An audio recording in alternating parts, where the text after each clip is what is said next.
যে বিজ্ঞানটি রয়েছে সেটা ঠিক কতটা সঠিক, এই বিজ্ঞান সম্পর্কে আমাদের বুঝতে হবে। যদি দেখুন, বাস্তুশাস্ত্রটা কি আমাদের বহু প্রাচীন একটি শাস্ত্র, যেটা আমাদের অথর্ব বেদের একটি অংশ, আর প্রথম থেকেই রয়েছে। তো এই বাস্তুশাস্ত্রটা কতটা সায়েন্টিফিক, কতটা বৈজ্ঞানিক ভিত্তি রাখে, এটা আমরা সাধারণ মানুষরা খুব একটা বেশি জানি না, বা আমাদের জানানো হয়নি, বা জানার সুযোগ পাইনি সেভাবে আমরা। তো আমরা প্রথম দিন থেকে সেই জিনিসটাই শিখবো, সেই জিনিসটাই জানার চেষ্টা করবো যে এর পিছনে সায়েন্টিফিক কারণ কতটা আছে, একটা বাস্তু থেকে কি কি হতে পারে। একটা বাস্তু থেকে যেমন আহ, বিভিন্ন রকমের প্রচুর বড় বড় সমস্যা আসতে পারে, আবার সেখান থেকেই অনেক সুন্দর সুন্দর ভালো ভালো সুখবরও আসতে পারে, সুন্দর সুন্দর ঘটনাও ঘটতে পারে। কিন্তু কিভাবে, কার প্রভাবে, এর পিছনের বিজ্ঞানটা কি? এনার্জি বিজ্ঞান ঈশ্বর মানেন না, বা আহ, ভূত প্রেত যাই বলি না কেন আমরা, ওরা এই সমস্ত জিনিসে বিশ্বাস করেন না। তো ঠিক আছে, কিন্তু বিজ্ঞান একটা জিনিস বিশ্বাস করেছে, এনার্জি। প্রত্যেকটা বস্তু, প্রত্যেকটা জিনিসের পিছনে যেটা কাজ করে সেটা এনার্জি। এনার্জি কিন্তু 100% কাজ করে, আর বিজ্ঞান এই এনার্জিটাকে মানে। আর বাস্তুর মধ্যে যেটা রয়েছে সেটা সম্পূর্ণ এনার্জি। আমরা এই পুরো এনার্জিটাকে নিয়েই এই 3 দিনের ক্লাসে চর্চা করব। আজকে আমাদের যে টপিকটি থাকবে, মূল যে টপিক, সেটি আমরা বিশেষ করে আজকে ফাইন্যান্সের ওপরে একটু আলোচনা করবো, যে ফাইন্যান্সিয়াল কন্ডিশন মানুষের কিভাবে ডাউন হয়, আবার কিভাবে আপ হয়। এই বিষয়গুলো নিয়ে আমরা একটু বিশেষ করে চর্চা আজকে করবো। তার আগে আমরা একটু ছোট্ট করে জেনে নেব যে যে বাস্তুশাস্ত্রটার জন্য আমরা পড়তে এসেছি বা জানতে এসেছি, সেই শাস্ত্রটা কি। প্রথম দিকটাতে একটু আধ্যাত্মিক দৃষ্টি দিয়ে দেখব, এবং পরের দিকে এই আধ্যাত্মিক দৃষ্টিটাই আমরা ঘুরিয়ে দেব বৈজ্ঞানিক দৃষ্টিভঙ্গিতে। তো দেখা যাক বাস্তুশাস্ত্র কি। দেখুন, একদম প্রথম থেকে যদি কাহিনী শুরু করা যায়, তো বাস্তুশাস্ত্রের যে উল্লেখটি, এই উল্লেখটি আমরা কোথায় পাই? আমাদের সনাতন ধর্মের যে মূল ধর্মগ্রন্থ, সেটি হচ্ছে বেদ। আবার এই বেদের 4টি ভাগ: সামবেদ, ঋগ্বেদ, সামবেদ, যজুর্বেদ, অথর্ববেদ। 4টি ভাগ আছে। এই 4টি ভাগের মধ্যে অথর্ববেদ যেটি আমরা পাই, অথর্ববেদ হচ্ছে জ্ঞানের সাগর। মানে ঋগ্বেদকে যদি আমরা ঘাঁটি, সেখান থেকে আমরা কেবলমাত্র মন্ত্রের সংকলন পাবো। ঋগ্বেদে প্রচুর মন্ত্র আছে। সামবেদে সেই মন্ত্র কোথায় কোথায় আমাদের যোজনা করতে হবে, তার আহ সুর ইত্যাদি, লয় টয়, এই সমস্ত ব্যাখ্যা আমরা পেয়ে থাকি। আর যজুর্বেদে আমরা পাই কর্মকাণ্ড, মানে এই যে ধরুন আমাদের পূজা পাঠ ইত্যাদি বিভিন্ন রকম কর্মকাণ্ড হয়, তার পদ্ধতি ইত্যাদি সমস্ত কিছু আমরা যজুর্বেদে পাই। আর অথর্ববেদ এমন একটি বেদ যেটার মধ্যে জ্ঞানের সাগর রয়েছে। মানে আমরা আয়ুর্বেদ জানি, আজকের মডার্ন মেডিকেল সায়েন্স আসার আগে তো আমাদের দেশে আয়ুর্বেদই চলতো, আর সেটা অত্যাধুনিক। এখনো এই যুগে দাঁড়িয়েও আমরা আয়ুর্বেদকে অত্যাধুনিক বলে মনে করি, অব্যর্থ বলে মনে করি। তো সেই আয়ুর্বেদ শাস্ত্র, আহ বাস্তুশাস্ত্র, বিভিন্ন শিল্পকলা ইত্যাদি, তন্ত্র থেকে শুরু করে নানান রকম জ্ঞানের যে শাস্ত্রগুলো হয়, সেই সমস্ত জ্ঞানের শাস্ত্র, কিন্তু জ্ঞানের দিক এই অথর্ববেদ থেকেই আমরা পাই। আর সেই অথর্ববেদেরই অংশ হচ্ছে আমাদের বাস্তুশাস্ত্র। বাস্তুশাস্ত্র এইরকম ডাইরেক্ট নাম দিয়ে আমরা অথর্ববেদে পাবো না। অথর্ববেদে আমরা যে নামটি পাই এটার, সেটি হচ্ছে আমাদের স্থাপত্যবিদ্যা। সেই স্থাপত্যবিদ্যা থেকেই বাস্তুশাস্ত্র এসছে। যে সমস্ত প্রাচীন, দেখবেন আমরা এখনো আমাদের প্রাচীন কিছু স্থাপত্য রয়েছে, বিভিন্ন মন্দির রয়েছে, এত অদ্ভুত সুন্দর কলা, এত অদ্ভুত সুন্দরভাবে সেগুলো নির্মাণ করা আছে।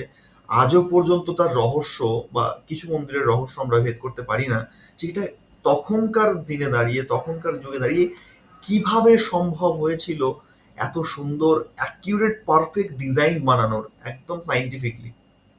এখন বানানো সম্ভব হয় না কিন্তু। তো সে সমস্ত কিছু প্রাচীন টেকনিক আছে যেগুলো আহ, কালক্রমে সেই পুস্তকের মধ্যেই চাপা পড়ে গেছে। আমরা কিন্তু সেগুলোকে পুনরুদ্ধার করার চেষ্টা করিনি কখনো সেভাবে। তো আমাদের প্রচেষ্টা কোথাও না কোথাও সেই জায়গাতে, আমরা এটাকে আমাদের এডুকেশনাল রিসার্চ সেন্টার বলি, ইনস্টিটিউট বলি। তো কোথাও না কোথাও আমাদের চেষ্টাটা, উদ্দেশ্যটা সেইগুলোই, যে যে প্রাচীন পদ্ধতিগুলো আমাদের একদম চাপা পড়ে গেছে, ধুলো পড়ে গেছে, সেগুলোকে পুনরুদ্ধার করে ফিরিয়ে আনা, সেটা আপনাদের মাধ্যম দিয়ে।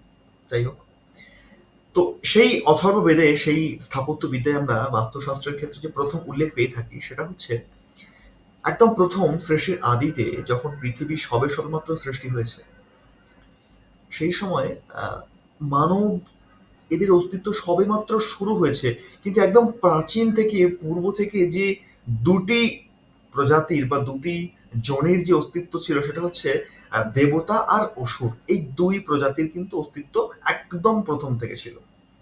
তো এই যে দেবতার অসুর, এদের মধ্যে সম্পর্ক তো খুব ভালো, মানে কেউ কারোর মুখ দেখতে পারে না, কেউ কাউকে সহ্য করতে পারে না। একজন একরকম কথা বললে দুজন দ্বিতীয়জন আক্রমণ করতে চায়, তাকে মারতে চায়, একদম প্রাণে মেরে দেবো, এরকম একটা সম্পর্ক, বন্ধুত্বপূর্ণ। তো যাই হোক, তো যখনই দেবতা এবং অসুরদের মধ্যে ছোটখাটো কারণে যুদ্ধ লাগতো, ছোটখাটো বিষয়, তো এরকমই একটা অসুর ছিলেন সেই সময়, প্রচন্ড প্রতাপশালী, প্রচন্ড শক্তিশালী, যার নাম অন্ধকাসুর। এই অন্ধকাসুর কিন্তু আবার একদিকে মহাদেবেরও পুত্র বটে, মহাদেব এবং মাতা পার্বতীর পুত্র। পরবর্তীকালে তাকে তার স্বভাব চরিত্র দেখে তাকে অসুরদের কুলে পাঠিয়ে দেওয়া হয়, কারণ তার স্বভাব চরিত্র প্রথম থেকেই অসুরদের মতন ছিল। এই জন্য সে তার বড় হয়ে ওঠা অসুর কুলে। তো এই যে অসুর কুলে তার বড় হয়ে ওঠা, এর মাধ্যম দিয়ে স্বাভাবিকভাবেই তার মধ্যে আসরিক যে প্রবৃত্তি, সেটা প্রচন্ড পরিমাণে খুব বেশি ছিল। তো পরবর্তীকালে সে মহাদেবের পুত্র যেহেতু, এমনিতেই শক্তিশালী, বুদ্ধিমান, আর অন্ধকাসুর নাম তার এই জন্য ছিল, সে চোখে দেখতে পেত না, অন্ধ ছিল, জন্মান্ধ ছিল, কিন্তু তার সিক্স সেন্স ছিল প্রচন্ড হাই লেভেলের। একজন সাধারণ ব্যক্তি যারা চোখে দেখতে পেত, শক্তিশালী ব্যক্তি, তাদের থেকেও এর শক্তি বলুন, এর বুদ্ধি, এর ইন্টেলিজেন্সি সবার থেকে হাই লেভেল ছিল। তো অন্ধকাসুর কালক্রমে ধীরে ধীরে যখন যুবক অবস্থায় আসে, তপস্যা করে, বরদান লাভ করে, অনেক শক্তিশালী হয়ে ওঠে আরো বেশি করে। অসুরদের রাজা তাকে ঘোষণা করা হয়। আর যেরকম শুক্রাচার্য অসুরদের গুরু, ঠিক তেমনি অন্ধকাসুরেরও গুরু। তো অন্ধকাসুরের মধ্যে, ঠিক অসুরদের মধ্যে একই রকম প্রবৃত্তি যেটা আসে, যে আমি শক্তিশালী হয়েছি, স্বর্গরাজ্য দখল করব, এর মধ্যে একদম সেম একই জিনিস, একই প্রবৃত্তি চলে আসে, যে আমিও স্বর্গরাজ্য দখল করব। তাই করে, স্বর্গরাজ্য দখল করে, ইন্দ্রকে পরাস্ত করে, সম্পূর্ণ দেবতাগণ অন্ধকাসুরের সামনে নতমস্তক হয়ে পরাজয় স্বীকার করে। কিন্তু সমস্যা হচ্ছে, এই অন্ধকাসুর যখন স্বর্গরাজ্য দখল করে নিল, এতেও কিন্তু এর তৃপ্তি হলো না। এর ইচ্ছে আরো জেগে উঠলো, যে আমি কেবলমাত্র স্বর্গ নিয়ে সন্তুষ্ট না, আমাকে এবার ত্রিলোকের অধিপতি হতে হবে, অর্থাৎ ত্রিদেবকে আমি পরাস্ত করব, এবং ত্রিদেবকে পরাস্ত করার পর তাদেরও ওপর দিয়ে আমি ছড়ি ঘোরাবো, আর সম্পূর্ণ ব্রহ্মাণ্ড আমার হাতের মুঠোয় থাকবে। এইরকম একটা প্রবৃত্তি তার মধ্যে জন্মায়। তো স্বাভাবিকভাবেই যখন ত্রিদেবকে পরাস্ত করবে, তো ত্রিদেবের সঙ্গেও যুদ্ধ করতে হবে। এই কারণে প্রথম যুদ্ধটা মহাদেবের সঙ্গেই শুরু হলো। তো যখন অন্ধকাসুরের সঙ্গে মহাদেবের একটা প্রণবীয় প্রবল যুদ্ধ হচ্ছে, মানে মারাত্মক লেভেলের, দুজনই তো প্রচন্ড শক্তিশালী, যখন দ্বন্দ্বযুদ্ধ চলছে, তো যখন আমরা প্রচন্ড পরিশ্রম করি সাধারণ মানুষ, তো অটোমেটিক আমাদের শরীর ঘামতে আরম্ভ করে, শরীরে ঘাম দেয়। এর ক্ষেত্রেও তাই হলো, উভয়ের ক্ষেত্রে। তো দুজনে প্রচন্ড ঘামতে আরম্ভ করেছে, অন্ধকাসুর মহাদেব দুজনেই ঘামছে। তো যখনই ঘেমে গেছে দুজনে, শরীর থেকে, অন্ধকাসুর এবং মহাদেবের শরীর থেকে দুফোঁটা ঘাম মাটিতে পড়ে। দুজনে প্রচন্ড শক্তিশালী, প্রভাবশালী এবং দৈব শক্তিতে পরিপূর্ণ। এই দুফোঁটা ঘাম যখন মাটিতে পড়ে, সেই ঘাম থেকেই একটা বিশাল আকার দেহের সৃষ্টি হয়। মানে যখন ঘামটা পড়লো, একটা বাচ্চার জন্ম হয় মাটির মধ্যে। তো সেকেন্ডে সেকেন্ডে সেই বাচ্চাটা যেন অদ্ভুতভাবে বড় হয়ে যাচ্ছে, যেরকম আমরা অসুরদের লক্ষণ বলি, খুব তাড়াতাড়ি বেড়ে ওঠা। সেকেন্ডে সেকেন্ডে তার দেহের আকৃতি প্রকৃতি বাড়ছে। আর যত সে ধীরে ধীরে বেড়ে উঠছে, তত দেবতারাও ভয় পাচ্ছে, অসুরও ভয় পাচ্ছে, বলছে এটা কার জন্ম হয়ে গেল রে বাবা, এ তো এরকম ভাবে কেন বাড়ছে। যখন এই সেকেন্ডে সেকেন্ডে সে বেড়ে উঠছে, তার দেহ বাড়ছে, তখন দেবতারা বলছে এ নিঘাত কোনো এক অসুরের জন্ম হয়ে গেছে, এবার যুদ্ধের মোড় ঘুরে যাবে। কিন্তু যখন বড় হয়ে গেছে, একটা সার্টেন টাইমে, মানে একটা সার্টেন দেহ সে পেয়ে গেছে, অন্ততপক্ষে 8-10 ফুট লম্বা হয়ে গেছে, তখন কি করছে, এবার যত বাড়ছে না শরীরটা, এর প্রচন্ড খিদে পাচ্ছে, মানে এত খিদে পাচ্ছে সহ্য করার মতন না। এবার দেবতাদের সৈন্যরা আছে, অসুরদের সৈন্যরা আছে, তো এরা তো যুদ্ধ করছে।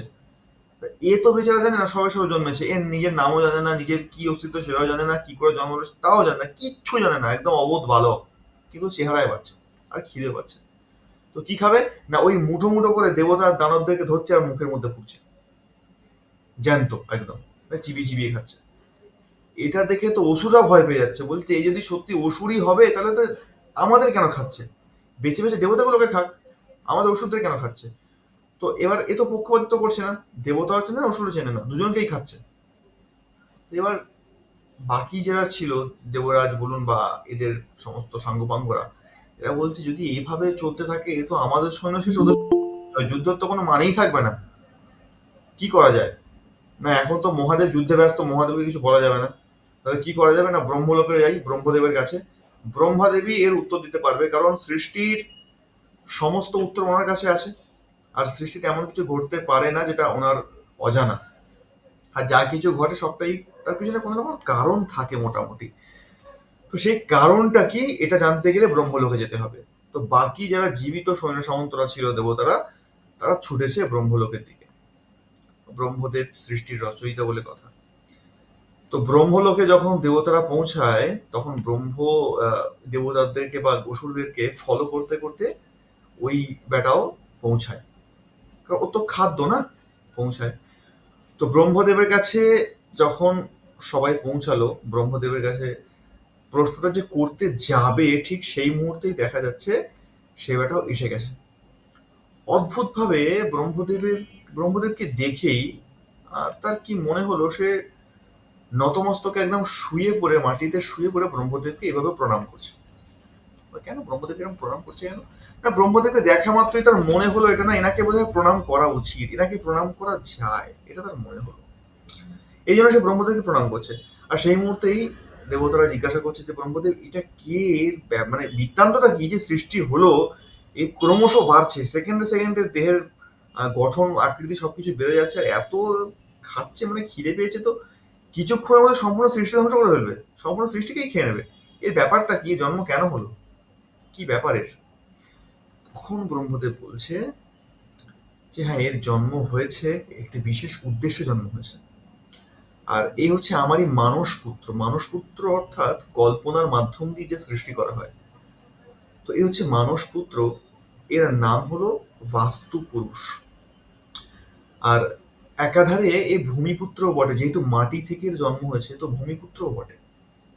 এর জীবনে একটা বিরাট উদ্দেশ্য আছে। কি উদ্দেশ্য না, মাটির মধ্যে অর্থাৎ মৃত্তিকাতে যখন আমরা কিছু নির্মাণ করব, সেটা বাড়ি হোক, সেটা হাসপাতাল হোক, স্কুল হোক, কলেজ হোক, ইউনিভার্সিটি, যা কিছু হোক না কেন, অর্থাৎ মাটির মধ্যে আমরা যখন যা কিছু নির্মাণ করব, ডিরেক্ট মাটির মধ্যে আমরা সেটাকে নির্মাণ করতে পারবো না। সেটা নির্মাণ করতে গেলে আমাদের এর পিঠের ওপর নির্মাণ করতে হবে।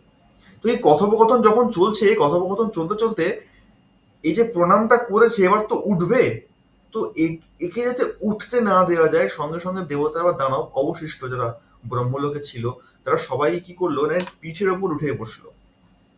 পিঠের ওপর উঠে বসা মাত্রই কিছু হাত মাটির ভিতরে এই বাস্তুপুরুষ ঢুকে যায়, কিছু হাত, তাদের ভারে, তাদের ওজনের চাপে পড়ে।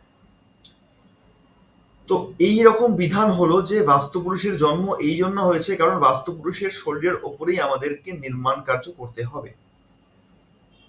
এবার বাস্তুপুরুষ বলছে সবই তো বুঝলাম, মাটির নিচ থেকে বলছে সবই তো বুঝলাম ব্রহ্মদেব, আপনি আমাকে সৃষ্টি করেছেন, আপনি আমার পিতা, কিন্তু ব্যাপার হচ্ছে যে আমার তো খিদের মানে শেষ নেই, এ তো বেড়েই চলেছে। তো আমার তো ব্যবস্থা, আমার সঙ্গে তো ন্যায়টা করে, আমার সঙ্গে তো অন্যায় হচ্ছে, আমার পিঠের উপর উঠে বসলে আমি উঠতে পারছি না, আমাকে সারা জীবন মাটির নিচে এভাবে থেকে যেতে হবে। তো আমার সঙ্গে তো ন্যায় করতে হবে, আমার সঙ্গে ন্যায় করুন, আমার অন্তত পক্ষে খিদেটা মেটান, কি করে মিটবে, এটা সম্ভব কি করে। তখন বিধান করা হচ্ছে দেখো, তোমাকে যদি আমরা এরকম ভাবে খোলা খোলা ছেড়ে রাখি তো তুমি সবকিছু শেষ করে দেবে, তোমার যা অপ্রাকৃতিক লেভেলের খিদে। আমাদের তো একটা প্রাকৃতিক লেভেলের খিদে হয় যে একটা পরিমাণে খিদে পাচ্ছে, আমরা কিছু পরিমাণে খাবার খেলাম, খিদেটা মিটে গেল। আর তোমার তো আনলিমিটেড, তো এত তো হবে না আমাদের এখন, তখন তো রিলায়েন্স কোম্পানি আসেনি যে আনলিমিটেড জিও নেট দেবে। তো যাই হোক, কিন্তু কি করা যাবে, তখন বিধান করা হলো যে প্রত্যেকটা নির্মাণের পিছনে একটা পদ্ধতি থাকবে, একটা নিয়ম থাকবে। যখন আমি বাড়ি বানাচ্ছি, সেই বাড়িটা বানানোর একটা পদ্ধতি থাকবে, শাস্ত্রীয় পদ্ধতি, যেটা প্রাকৃতিক নিয়মকে মেনে, সেই প্রাকৃতিক নিয়ম মেনে বা প্রকৃতির নিয়ম মেনে যখন কেউ নির্মাণ করবে, তখন তুমি তার দুঃখকে ভক্ষণ করবে, বা সেই বাড়ির লোকেদের, সেখানে বসবাসকারী ব্যক্তিদের দুঃখ কষ্ট এগুলোকে ভক্ষণ করে তৃপ্ত হবে। এর মাধ্যম দিয়ে তোমার ক্ষুধার নিবৃত্তি ঘটবে। আর যখন কেউ প্রকৃতির বিরুদ্ধে গিয়ে নির্মাণ করবে, অর্থাৎ প্রকৃতির যে নিয়ম আমরা শাস্ত্রে উল্লেখ করে দিয়েছি, সেই নিয়মের বিরুদ্ধে গিয়ে কেউ নির্মাণ করবে, যা খুশি নির্মাণ করবে, সে বাড়ি হতে পারে, সে গেস্ট হাউস হতে পারে, সেটা হাসপাতাল, কলেজ, এভরিথিং, কিছু একটা, হোয়াট এভার, কিছু হতে পারে, যা কিছু নির্মাণ করবে, তো সেইখানে থাকা প্রত্যেক ব্যক্তির তুমি সুখকে হরণ করবে, আনন্দকে হরণ করবে, তার স্বাস্থ্যকে হরণ করবে, বদলে তাকে দুঃখ দেবে, কষ্ট দেবে, সমস্যা দেবে। আর যারা প্রকৃতির নিয়ম মেনে বানাবে, তাদের থেকে তুমি দুঃখটা হরণ করবে, দুঃখটা খাবে, কষ্টটা খাবে, আর তাদেরকে সুখ প্রদান করবে, সমৃদ্ধি প্রদান করবে, যশ প্রদান করবে। এইটা তোমার কাজ। অর্থাৎ কোথাও না কোথাও কেন, বাস্তুপুরুষকে সৃষ্টি করা হলো মানুষের কর্মফল নির্ধারণ করার জন্যই। শুধুমাত্র এই জন্য তাকে সৃষ্টি করা হলো না যে তার পিঠের উপরে আমরা নির্মাণ করতে পারি, না। তাকে সৃষ্টি করা হলো আমাদের কর্মফলের জায়গাটাকে আরো স্ট্রং করার জন্য। আমরা কি জানি, আমরা জানি যে আমরা যখন যেমন কর্ম করি, সেই কর্মফল আমাদের পেতেই হয়। একদমই তাই।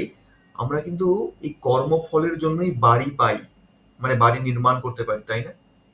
জ্যোতিষীর কাছে আমরা কখন যাই যে আমি এত টাকা ইনকাম করছি, আমি নিজস্ব একটা বাড়ি চাই, নিজস্ব গাড়ি চাই, কিন্তু আমি করতে পারছি না, কোথাও না কোথাও গিয়ে আটকে যাচ্ছি, কোথাও না কোথাও গিয়ে আমার খরচা হয়ে যাচ্ছে, বা আমার কাছে সঠিক জায়গা পাচ্ছি না আমি করতে। সবকিছু তো আছে আমার কাছে, টাকা পয়সা আছে আমার, সম্পদ আছে আমার, সামর্থ্য আছে, তথাপি আমি বাড়ি করতে পারছি না। ভাগ্য না, যেখানে আছে সেখানেই থাকতে হচ্ছে, সেখানকার এনার্জির সঙ্গে আমাকে ব্যালেন্স করে থাকতে হচ্ছে। পাবো না, সম্ভব নয়। আবার এমন এমন বাড়িতে আমি কখনো কখনো পৌঁছে যাচ্ছি, যেখানে যাওয়া মাত্রই আমার সঙ্গে এমন এমন বড় বড় দুর্ঘটনা ঘটে যাচ্ছে, যেখান থেকে বেরোতে আমার অনেকটা সময় লেগে যাচ্ছে। এগুলো প্রত্যেকটা কিন্তু কর্মফল। আর বাস্তুই প্রকৃতপক্ষে আমাদের কর্মফলকে নির্ধারণ করে। জ্যোতিষ আমাদের সেই সময়টা বলে দেয় যে অমুক সময় তুমি অমুক বাস্তুতে যাবে, আর তোমার পিছনের যে অমুক কর্মটা ছিল তার ফলটা তুমি ওখানে গেলে পাবে। এতটাই একদম অ্যাকিউরেট সায়েন্টিফিক ওয়েতে বাস্তু কাজ করে। আসছে কিভাবে করে, পরপর পরপর আসছে। তো বাস্তু পুরুষের পিঠের ওপরে কাদের অবস্থান হলো না, দেবতা এবং দানব, অর্থাৎ অসুর প্রবৃত্তিও আছে আর দৈবিক প্রবৃত্তিও আছে। এই দুই রকম প্রবৃত্তি বাস্তু পুরুষের উপরে বিরাজ করছে। যখন আমরা প্রকৃতির নিয়ম মেনে বাস্তুর গঠন করছি বা বাড়ির গঠন করছি, তখন সেখানে আমরা অটোমেটিক মন্দিরের এনার্জিকে নিয়ে আসছি বা স্বর্গের এনার্জিকে নিয়ে আসছি। আর যখন প্রকৃতির নিয়মের বিরুদ্ধে গিয়ে করব, তখন আমরা কোথাও না কোথাও সেই আসরিক প্রবৃত্তিকে, আসরিক এনার্জিকে জাগিয়ে তুলছি। আর নিজেরা নিজের হাতে নিজের বাড়িকে শ্মশানে রূপান্তরিত করছি। সেখানে কেবলমাত্র দুঃখ কষ্ট আর হাহাকারই পেতে পারি, সুখ শান্তি সমৃদ্ধি কখনোই নয়, যদি প্রকৃতির নিয়মের বিরুদ্ধে গিয়ে বানাই। এই জন্যই তখনকার দিনে আহ বাস্তুর উপরে এত বেশি গুরুত্ব দেয়া হতো। তো এই হচ্ছে বাস্তু পুরুষের অবস্থান বাস্তুর মধ্যে। তার অবস্থানটা ঠিক এভাবেই থাকে। কেমন? বাস্তুময় জগৎ, অর্থাৎ বাস্তু কোথায় নেই, যদি বাস্তুর অবস্থান দেখতে চাই, সম্পূর্ণ পৃথিবী জুড়েই বাস্তু আছে। ভূমিপুত্র না, আর ধরিত্রী মাতা, আমরা পৃথিবীকে মাতা বলে থাকি, সেই পৃথিবী মাতার পুত্র বাস্তু। তো সেই পৃথিবী মাতার কোলেই সেই বাস্তুর অবস্থান, অর্থাৎ কোথায় সে নেই, প্রত্যেক জায়গাতে তার অবস্থান রয়েছে। এটা হচ্ছে সেই বেদ। আমি প্রথমে শুরুতে যে বেদের উদাহরণগুলো দিলাম, যে ঋগ্বেদ, সামবেদ, চারটি বেদ আছে, অথর্ববেদের মধ্যেই বাস্তুশাস্ত্র পড়ে। সেই অথর্ববেদ থেকে আমরা বাস্তুশাস্ত্রকে পাচ্ছি। এইবার এই বাস্তুশাস্ত্রের রচয়িতাকে, দারুণ প্রশ্ন একটা, যে বাস্তুশাস্ত্রকে রচনা করেছেন কে? বাস্তুশাস্ত্রের রচনা করেছেন স্বয়ং দেবশিল্পী বিশ্বকর্মা। যদি উনি একা লেখেননি, একা করেননি, ওনার সঙ্গে সঙ্গে আরো বহু মুনি ঋষিরা ছিলেন। বাস্তুশাস্ত্রে যদি প্রকাণ্ড পণ্ডিতের নাম বলা হয়, তো প্রকাণ্ড পণ্ডিত বলতে দুজন ব্যক্তির নাম উঠে আসে। একটা হচ্ছে সিদ্ধিদাতা গণেশ, আর একটা লঙ্কেশ রাবণ। হ্যাঁ, রাবণও কিন্তু বাস্তুশাস্ত্রের প্রকাণ্ড পণ্ডিত ছিলেন। আজকে কুবেরকে আমরা পূজা করি, ধনের দেবতা কুবের বলি না, যক্ষরাজ কুবের, যার কাছে ঐশ্বর্যের ধনের কোনো শেষ নেই, প্রচুর সম্পদ রয়েছে, সেই কুবেরের যে ভবন, সেই ভবনটা কিন্তু রাবণই নির্মাণ করে দিয়েছিল। রাবণ যে স্বর্ণলঙ্কায় থাকতো, সেই স্বর্ণলঙ্কা কার আমরা জানি? রাবণ যে স্বর্ণলঙ্কায় থাকতো, সেই লঙ্কাটা পূর্বে প্রথমে কুবেরের ছিল। রাবণ পরে বরদান পাওয়ার পর, শক্তি পাওয়ার পর, কুবেরকে সেই জায়গা থেকে, সেই স্বর্ণলঙ্কা থেকে বিতাড়িত করে, বের করে দেয়। আর কুবের তো দুর্বল হয়ে যায় রাবণের কাছে, যেহেতু রাবণের কাছে শক্তি আছে প্রচুর। তো কুবের তারপর বলে, আমি কোথায় থাকবো, আমাকে একটু কৃপা করো। কারণ রাবণ আর কুবের কিন্তু ভাই, একই পিতার সন্তান দুজনে। তো রাবণকে অনুনয় বিনয় করার পর রাবণ বললো, ঠিক আছে, আমি তোমাকে একটা ভবন, তোমার একটা স্বর্ণ ভবন নির্মাণ করে দিচ্ছি। তো যক্ষ লোকে কুবেরকে রাবণ বাস্তুশাস্ত্র মতে একদম অ্যাকিউরেট ডিগ্রি মেনটেন করে, কোথায় কোথায়, মানে যেখানে যেখানে যা যা থাকা দরকার প্রকৃতির নিয়ম মেনে, বাস্তুশাস্ত্রের নিয়ম মেনে পারফেক্ট বানিয়ে দিয়েছিল কুবেরকে। আর দেখুন, সেই কুবেরকে আমরা আজও পূজা করছি, আজও। তবে এটাও উল্লেখ আছে যে যখন রাবণ কুবেরকে সেই প্রাসাদ বানিয়ে দেয়, তারপরেই কিন্তু কুবের আহ, দেবী লক্ষ্মীর তপস্যা করে এবং ধন কুবের থেকে ধনকুবের হয়ে ওঠে সেই ভবন নির্মাণের পর, মানে সেখানে বসবাস শুরু করার পর। তো যাই হোক, আমাদের বক্তব্য হচ্ছে যে বাস্তুশাস্ত্রের রচয়িতা বিশ্বকর্মা, এই পর্যন্ত, ঠিক আছে। তারপর এইবার বাস্তুশাস্ত্রকে পুরো জানতে গেলে আমাদের পঞ্চতত্ত্বকে জানতেই হয়। পঞ্চতত্ত্বকে ছাড়া আমরা এক পাও এগোতে পারবো না। আর এখান থেকেই শুরু হলো সেই সাইন্টিফিক ব্যাপারটা, আমরা কিভাবে মানতে পারি বাস্তুর সঙ্গে বিজ্ঞানের যোগাযোগ রয়েছে। ঠিক এই জায়গা থেকে আমরা মানতে পারি বাস্তুর সঙ্গে বিজ্ঞানের ওতপ্রোতভাবে যোগ রয়েছে। এই যে পাঁচটি তত্ত্ব, আকাশ, বায়ু, আগুন, জল আর পৃথিবী, এই পাঁচটি তত্ত্ব সম্পর্কে আমরা সবাই জানি। আর আমাদের পৃথিবীতে, এই সৃষ্টিতে এই পাঁচটি তত্ত্বকে ছাড়া কোনো কিছু সৃষ্টি হতেই পারে না, হতেই পারে না। প্রত্যেকটা জিনিসের পিছনে, প্রত্যেকটা সৃষ্টির পিছনে এই পঞ্চতত্ত্বের হাত থাকতেই হবে, না হলে সেই সৃষ্টিটা হতেই পারে না, সম্পূর্ণ কখনোই না। বাস্তুর মধ্যেও তাই। তো এই সৃষ্টিটা, এই পঞ্চতত্ত্বের দ্বারাই সমস্ত কিছু সৃষ্টি হয়, আর এই পঞ্চতত্ত্বের দ্বারাই সমস্ত কিছু ধ্বংস হয়। ঠিক যেমন আমাদের শরীরের মধ্যেও এই পঞ্চতত্ত্বের সমান ব্যালেন্স রয়েছে। এইবার একটু এই সাইকেলটা বুঝে নেব। এই সাইকেলটা আমি একটু ফাস্ট এগোবো, কিন্তু আশা করছি বুঝতে পারবো। যদি এই জল তত্ত্বটাকে আমরা ধরি, এটা ওয়াটার, তাই তো। আর এই যে মেটাল লেখা আছে, এটা আকাশ তত্ত্ব ধর। তো আকাশ থেকে বৃষ্টি হলো, আকাশ থেকে বৃষ্টি হলো, জল মাটিতে এসে পড়লো। সেই জল থেকে কি হলো? সেই জল থেকে গাছ তৈরি হলো, গাছের মধ্যে প্রাণ সঞ্চার হলো। সেই গাছ থেকে আমরা কি পাই? সেই গাছ থেকে আমরা অক্সিজেন পাই। অক্সিজেন পাওয়া শুরু হলো সেখান থেকে।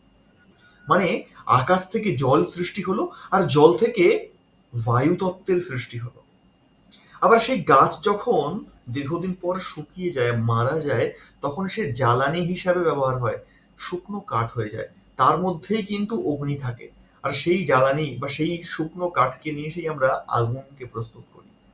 অর্থাৎ আকাশ থেকে জলের সৃষ্টি, জল থেকে বায়ুর সৃষ্টি, আর সেই বায়ু থেকেই আগুনের সৃষ্টি। কারণ অক্সিজেন ছাড়া আগুন জ্বলতে পারে না। আর যখন সে কাঠ জ্বলে পুরো একদম শেষ হয়ে গেল, আগুন নিভে গেল, তখন কি পড়ে থাকে? না, তখন পড়ে থাকে ছাই, যেটা কোনো কাজে লাগে না। ওটাকে আমরা ফেলে দিই, আর সেই ছাইটা মাটির সঙ্গে থেকে নিজে আবার মাটিতে রূপান্তরিত হয়ে যায়। আবার সেই মাটির নিচ থেকে, বা মাটি যখন শেষ হয়ে গেল, সেই আর্থ এলিমেন্ট, সেইখান থেকে আমরা পুনরায় আবার আকাশ তত্ত্বে ফিরে যাই। আকাশ মানে কি? শূন্যতা, কিছুই নেই যেখানে। তো সেটা আর্থ থেকেই যায়। তো এই হচ্ছে একটা পঞ্চতত্ত্বের সাইকেল। অর্থাৎ কে কাকে সৃষ্টি করে পঞ্চতত্ত্বের মধ্যে? তো আকাশ সৃষ্টি করে জলকে, জল সৃষ্টি করে বায়ুকে, বায়ু সৃষ্টি করে অগ্নিকে, অগ্নি সৃষ্টি করে পৃথিবীকে, আবার পৃথিবী সৃষ্টি করে আকাশকে। কন্টিনিউ এই সাইকেলটা চলছে। এবার প্রশ্ন হচ্ছে, আমরা আকাশ তত্ত্বের জায়গায় মেটাল বোধহয় একটা ঘন্টার ছবি দিয়ে রেখেছি কেন? এর কারণ হচ্ছে, মাটির নিচ থেকে আমরা কি পাই? মাটির নিচ থেকে আমরা বিভিন্ন ধাতুকে পাই, লোহা থেকে শুরু করে, সোনা থেকে শুরু করে, কয়লা, হিরে, টারে, মানে যত রকম ধাতু হয়, সমস্ত রকম ধাতুকেই প্রায় আমরা মাটির নিচ থেকে পাই, তাই না? তো মাটির নিচ থেকে সেই ধাতুগুলোকে পাই বলেই এখানে আমরা মেটালকে রেখেছি। মেটাল শব্দের অর্থ ধাতু। তো মাটির নিচ থেকেই তো পাই সেগুলোকে। আবার এখানে ঘন্টার ছবি কেন? না, ঘন্টার কাজ কি? ধ্বনি করা, আওয়াজ করা। এই আওয়াজটা কোথায় ছড়ায়? আকাশের মধ্যে ছড়ায় মাধ্যম দিয়ে। তো আকাশের মধ্যে যখন ছড়াচ্ছে, তো এই যে শব্দটা, আকাশের প্রধান গুণ হচ্ছে শব্দ। আকাশের গুণ শব্দ, জলের গুণ হচ্ছে রস, বায়ুর গুণ হচ্ছে স্পর্শ, আগুনের গুণ রূপ, পৃথিবীর গুণ গন্ধ, এরকম গুণ আছে। আমি এত ডিটেলসে যাচ্ছি না কার কি গুণ আছে। তো আকাশের গুণ হচ্ছে শব্দ। এই শব্দটা যে আমি কথা বলছি আপনারা শুনতে পাচ্ছেন, এটা তো বায়ুর মাধ্যম দিয়ে যাচ্ছে, কিন্তু বায়ুটা যে চলছে, বায়ু যে চলমান অবস্থায় রয়েছে, বায়ু যে বয়ে যাচ্ছে, এটা কোথায় বইছে? বায়ু কিন্তু বইতে পারছে একমাত্র আকাশ আছে বলে। আকাশ মানে শূন্যতা, এই শূন্যতাকে বোঝায়। তো সেই অর্থে সেদিক থেকেই কোথাও না কোথাও পৃথিবী তত্ত্ব থেকে আমরা আকাশ তত্ত্বের সৃষ্টিকে খুঁজে পাই। তো এই হচ্ছে পুরো সাইকেল সিস্টেমটা, যে আকাশ তত্ত্ব অর্থাৎ আকাশ থেকে জলের সৃষ্টি হলো, জল থেকে বায়ুর সৃষ্টি হলো, বায়ু থেকে অগ্নির সৃষ্টি হলো, অগ্নি থেকে পৃথিবী, পৃথিবী থেকে আবার আকাশ। তো এইভাবে চলছে পঞ্চতত্ত্বের পুরো সাইকেলিং সিস্টেমটা। এটাও ঠিক একই জিনিস কিভাবে চলছে। তো এখানে আমরা কোথাও না কোথাও আহ, একটু ডিটেলসে বুঝতে পারবো যে শত্রুতা ঠিক যেমন একে অপরকে এরা সৃষ্টি করে আবার একে অপরকে ধ্বংস করে। এইটা কিন্তু খুব মারাত্মক জিনিস। বাস্তব পুরোপুরি দাঁড়িয়ে আছে এই ক্রিয়েট আর ডিস্ট্রয়, ক্রিয়েশন আর ডিস্ট্রয়শন, এই দুটোর উপরই কিন্তু বাস্তব পুরোপুরি দাঁড়িয়ে আছে। কিভাবে দেখুন, জল আর অগ্নি এই দুইয়ের মধ্যে যে শত্রুতাটা, এটা হচ্ছে সব থেকে প্রবল পরিমাণের শত্রুতা। অর্থাৎ এই জল আর অগ্নির মধ্যে যে শত্রুতা আছে, এই শত্রুতাটা সব থেকে ভয়ঙ্কর লেভেলের শত্রুতা। আগুন যেখানে জ্বলুক, জল যদি সেখানে পড়ে, আগুনকে নিভতে বাধ্য, আগুন নিভবেই। আবার আগুন একটা বান মেরেছে কাকে? না, মেটালকে। অর্থাৎ আগুন মেটালকে বলছে তুমি যতই কঠিন হও না কেন, যতই শক্তিশালী হও না কেন, আমার তাপে তোমায় গলতে হবে। আবার এই ধাতুটা, কুরুলটা মেরেছে গাছকে, বৃক্ষকে। তো এই মেটাল বলছে যে বৃক্ষ তুমি যতই মজবুত হও না কেন, আমার ধারে তোমায় কাটতে হবে। কোথাও না কোথাও মেটাল কিন্তু ক্ষতি করে। মেটালের মাধ্যম দিয়ে তো গাছ কাটি আমরা। আবার পক্ষান্তরে যদি দেখা যায়, আকাশ তত্ত্ব যদি ধরি আমরা এটাকে, তো আকাশ তত্ত্ব আর বায়ু তত্ত্বের মধ্যে শত্রুতা কেন? শত্রুতা না, আকাশ হচ্ছে বিশাল, আকাশের কোনো সীমা পরিসীমা নেই। আর বায়ু কিন্তু একটা স্তর পর্যন্ত তার নিজস্ব পরিধি বা নিজস্ব সীমাকে বেঁধে নিয়েছে। তার ওপরে বায়ু উঠতে পারে না, বায়ু সর্বব্যাপ্ত হতে পারে না। কোথাও না কোথাও বায়ুকে থামতে হয়। আকাশ কিন্তু সর্বব্যাপ্ত, সব জায়গাতে আকাশ রয়েছে। তো এই যে আকাশ আর বায়ুর মধ্যে একটা কম্পিটিশন সর্বদা চলে, যেখানে বায়ু কখনো জিততেই পারে না। তারপর বায়ু একটা তীর মেরেছে আর্থকে। এই যে বায়ু একটা পৃথিবী তত্ত্বকে তীর মেরেছে কেন? যখন দেখবেন বড় বড় ঝড় ঝাপটাগুলো আসে, তখন এই ঝড় ঝাপটাতে সব থেকে বেশি ক্ষতিগ্রস্ত কিন্তু পৃথিবী হয়।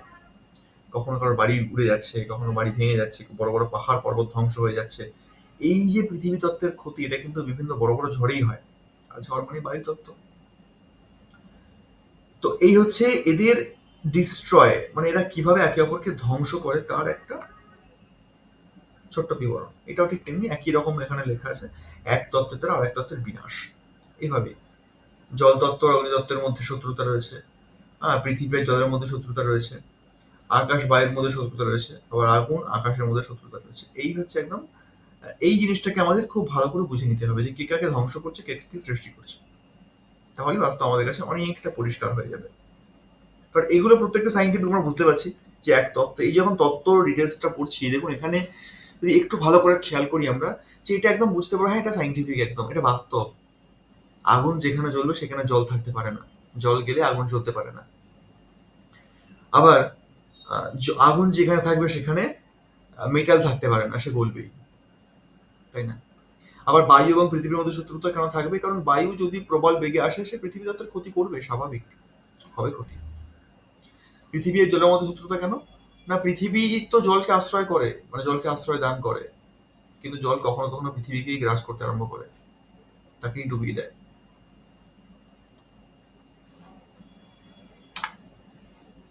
এবার আসবো আমরা পঞ্চতত্ত্ব বিষয়ে খানিকটা বুঝলাম, এবার আসবো আমরা ত্রিদেব অর্থাৎ ব্রহ্মা বিষ্ণু মহেশ্বর। এই ত্রিদেবকে আমরা সবাই চিনি, একজন সৃষ্টির আহ সৃষ্টিকর্তা, একজন সঞ্চালনকর্তা, একজন ধ্বংসকর্তা। সত্য, রজ এবং তম, এই তিনটেকে আমরা জানি, তিনজনকে আমরা চিনি। ব্যক্তিগতভাবে আলোচনা পরিচয় হয়নি কখনো, যাই হোক তবুও চিনি। এই তিনজনের বা এই তিন গুণের যদি আমাদের উদাহরণ দিতে হয় তো খুব সহজভাবে দিতে পারি আমরা। সত্য, রজ এবং তম তিন গুণের অধিকারী। দেখুন, রজগুণের অধিকারী হচ্ছেন ব্রহ্মদেব, যিনি সর্বদা সৃষ্টি কার্যে রত, অর্থাৎ থেমে নেই, সব সময় ব্যস্ত। কিসে ব্যস্ত? না সৃষ্টি করতে ব্যস্ত। আর এই যে সত্যগুণী বিষ্ণুদেব, ইনিও সর্বদাই ব্যস্ত। কি করতে ব্যস্ত? না ব্যালেন্স করতে ব্যস্ত। এই বোধহয় কোনো দেবতা কোনো অসুরকে বরদান দিয়ে দিলে এবার সর্বনাশ শুরু হবে, যুদ্ধ শুরু হবে, এবার আমাকে সামলাতে হবে, এই পৃথিবীতে আমার পাপের পরিমাণ বেড়ে গেছে, আমাকে একটা অবতার নিতে হবে। মানে কোথাও না কোথাও গিয়ে তিনি সর্বদাই ব্যালেন্স করতে ব্যস্ত, সৃষ্টিকে পরিচালনায় ব্যস্ত। আর মহাদেব, তিনি তমগুণের অধিকারী, তিনি ব্যস্ত কোনো না কোনো রূপে ধ্বংস করতে, ডিস্ট্রয় করতে, তাই না? ধ্বংসটা কিভাবে? কোনো মানুষের মৃত্যু হয়ে গেল, তার আমরা কি বলি, তার সময় হয়েছে, তাই তার মৃত্যু হয়ে গেল, তাকে আমরা দাহ করে দিলাম। তো এই যে দাহ করার যে শক্তি, দাহিকার শক্তি, এই শক্তিগুলো কিন্তু তমগুণ থেকে প্রাপ্ত হয়। যখনই কোনো শক্তির মাধ্যম দিয়ে আমরা কোনো কিছুকে ধ্বংস করলাম, তার মানেই সেই শক্তি তমগুণ। যে কোনো প্রকার শক্তি, এই যে আমাদের দৈহিক শক্তি, আমি যে হাতটা মুঠো করছি, এটা আমার শক্তি, এটা তমগুণ, মানে তমগুণ থেকে প্রাপ্ত হওয়া। তো যে কোনো প্রকার শক্তি, যখন আমরা বল প্রয়োগ করি, যে কোনো প্রকার বল কিন্তু তমগুণ, অর্থাৎ তমগুণ থেকে আমরা বল প্রাপ্ত করি। আর যখন আমরা বুদ্ধির প্রয়োগ করি, বুদ্ধির প্রয়োগ করে কোনো কিছুকে ব্যালেন্স করার চেষ্টা করি, সেই বুদ্ধি হচ্ছে সত্যগুণী। আর যখন আমরা কাজ করি, অর্থাৎ কাজের মধ্যে নিজেকে মনোনিবেশ করছি, নিজের মনকে নিবেশ করার চেষ্টা করছি, ভাবছি, একটা ইচ্ছা আমাদের মধ্যে যাচ্ছে, না এটা আমার করতে হবে, এটা করতেই হবে, এটা না করলে হবে না, এই কাজটা করতে হবে, এই যে ইচ্ছা শক্তি, এটাই হলো রজ। যে ইচ্ছা শক্তির মাধ্যম দিয়ে আমরা এগিয়ে যাই, অর্থাৎ যখনই আমাদের মধ্যে রজের প্রভাব আসে, তখন অটোমেটিক আমাদের মধ্যে সত্যের প্রভাব এবং তমর প্রভাবও আসবেই। কারণ তিনটি কিন্তু একে অপরের সঙ্গে জড়িয়ে আছে, তিনটিকে ছাড়া সম্ভব নয়। তবে হ্যাঁ, তমকে অধিক বার্তা দেওয়া উচিত না। এবার আরেকটু সহজ করে বলতে গেলে, এই তিনটেকে আমরা মোটামুটি চিনি, অ্যাক্সেলারেটর, ব্রেক আর ক্লাচ, গাড়ির মধ্যে দেখতে পাই আমরা, এবিসি। তো অ্যাক্সেলারেটর, যেটা রজগুণ লেখা আছে, এর কাজ হচ্ছে গাড়িকে এগিয়ে নিয়ে যাওয়া, গাড়িকে না থামিয়ে এগিয়ে নিয়ে যাওয়া। আর এদিকে রয়েছে ক্লাচ, সিতে, সত্যগুণ। ক্লাচ যখন আমরা প্রেস করি, তখন গাড়িটা আমাদের ব্যালেন্সে চলে আসে, হাতের মধ্যে চলে আসে, কন্ট্রোলে চলে আসে। আর ব্রেক প্রেস করা মানে গাড়িটা দাঁড়িয়ে গেল, আর সে না তো এগোবে না পিছ হবে। তো যাদের মধ্যে তমগুণের আধিক্য বেশি, তারা অহংকারী হয়ে ওঠে প্রচন্ড পরিমাণে, আর তারা না তো নিজে এগোয়, না অন্যকে এগোতে দেয়। যাদের মধ্যে রজগুণের প্রভাব সব থেকে বেশি আছে, তারা সবসময় এগোতে থাকে, সবসময় তারা নিজের মতলব খোঁজে, যে আমার লাভ কোথায় আছে, আমি কিভাবে এগোবো, আমি লাভবান কিভাবে হব, একটা কোথাও না কোথাও স্বার্থান্বেষী ভাব চলে আসে। আর সত্যগুণ মানে, আর ঠিক আছে, হচ্ছে হোক, আমার আপত্তি নেই, যা হবে আমি আছি, কোনো প্রবলেম নেই আমার, আমি সবেতে আছি। এই হচ্ছে সত্যগুণের ব্যাপার। তো তিনটিরই প্রয়োজন আছে। এইবার আমরা বাস্তুর মধ্যে প্রবেশ করব। আমরা মোটামুটি জানতে পারলাম যে তিন গুণ এবং পঞ্চতত্ত্বের ব্যাপারে আমরা খানিকটা জ্ঞান পেলাম। এইবার যদি আমরা প্রবেশ করি আমাদের বাস্তুতে, বাস্তুতে প্রবেশ করার আগে আমাদের একটু পুরনো দিনে ফিরে যেতে হবে, একটু প্রাচীনেতে, আজ থেকে প্রায় 100-150 বছর আগে যদি ফিরে যাই, তখন যে নির্মাণের পদ্ধতি ছিল, যদি সেটাকে একটু ভালো করে খেয়াল করি, দেখবো যে বাড়ির চারপাশ দিয়ে নির্মাণ করা হতো, মাঝখান জায়গাটা ফাঁকা রাখা হতো, অথবা সেই মাঝখানে তুলসী মঞ্চ করা হতো, আর চারদিক দিয়ে ঘর টর, রান্নাঘর ইত্যাদি থাকতো।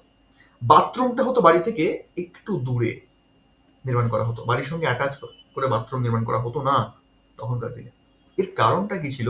এর কারণ হচ্ছে, এই যে আমরা বাড়ির মধ্যে বসবাস করছি, এই বাড়ির মধ্যে ভেন্টিলেশনের জায়গা চাইতো। তো এই মাঝখানটাকে আমরা ব্রহ্মস্থান বলি।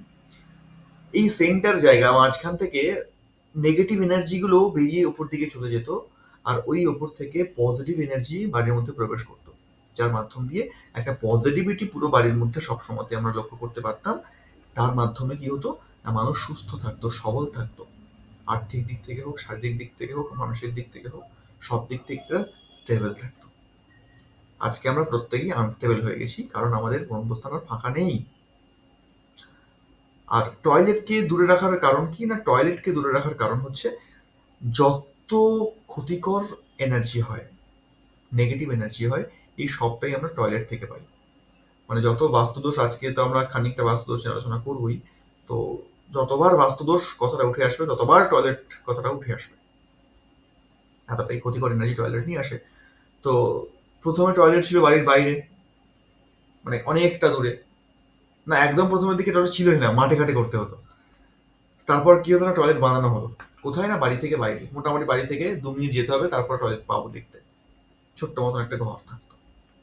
তারপর ধীরে ধীরে কি হলো না, এত দূর যাওয়া যাচ্ছে না, একটু কাছাকাছি নিয়ে আসি। তো এরকম কাছাকাছি নিয়ে আসতে আসতে একটু একটু করে বাড়ির কাছে কাছে আসতে শুরু করলো টয়লেটটা, বাথরুমটা। তো কাছে যখন চলে আসলো, তখন না বাড়ির মধ্যে ঢোকাবো না, গেটের বাইরে থাক, বাড়ির সংলগ্নই প্রায়, বাড়ির সঙ্গে ঠেকাবো না, বাড়ি থেকে 1 ফুট গ্যাপ থাক, 1 ফুট গ্যাপে চলে আসলো টয়লেটটা। তো তাই হলো। এবার কিছু ব্যক্তি বলে না আমরা একটু বেশি মডার্ন, তো দরকার নেই, আমরা এক কাজ করি, এই জায়গাটা ফাঁকা আছে তো উঠোনে বাথরুম বানিয়ে ফেলি, বাড়ির সঙ্গে ঠেকাবো না, উঠোনে বানাবো। তো উঠোনে চলে আসলো, মানে সেই বাগান থেকে, মাঠ থেকে কিন্তু একটু একটু করে উঠে উঠোনে চলে আসলো। এবার উঠোনে আসলো, তো উঠোনে আসার পর থেকে উঠোনে আসলে কি হবে, উঠোন তো আর এখন তো আমরা মাটি রাখছি না, এখন মেজে ফেলছি, ছাদও উপর দিয়ে দিয়ে দিচ্ছি, উঠোনের উপর দিয়ে পুরোটাই ঘেরা হয়ে যাচ্ছে। বাথরুমটা এখন ঘরের মধ্যেই থাক মোটামুটি। তখন বাথরুম ঘরের মধ্যে ঢুকে গেল, মানে বাড়ির মধ্যে প্রবেশ করলো। তো বাড়ির মধ্যে প্রবেশ তো করে ফেললো, এবার বলছে না বাড়ির মধ্যে প্রবেশ তো করে ফেলেছে, এবার তো ঠিক মনে হচ্ছে না, ঠিকঠাক লাগছে না, তো কি করা যায় না, এক কাজ করা যাক, প্রত্যেক ঘরের সঙ্গে বেডরুমের সঙ্গে অ্যাটাচ একটা করে বাথরুম দিয়ে দেওয়া যাক। এখন প্রত্যেক ঘরের সঙ্গে এখন অ্যাটাচ বাথরুম আমরা পেয়ে যাই, অ্যাটাচ বাথ। তো কি করলাম আমরা ধীরে ধীরে, যে নেগেটিভিটিটা, মানে বাথরুমকে যদি কলির সঙ্গে তুলনা করা যায়, তো কলি ছিল সেই মাঠে দূরে, মানে তখন আমরা সত্য যুগে বাস করতাম, সত্য যুগে বাস করতাম বলে বাথরুম ছিল মাঠে।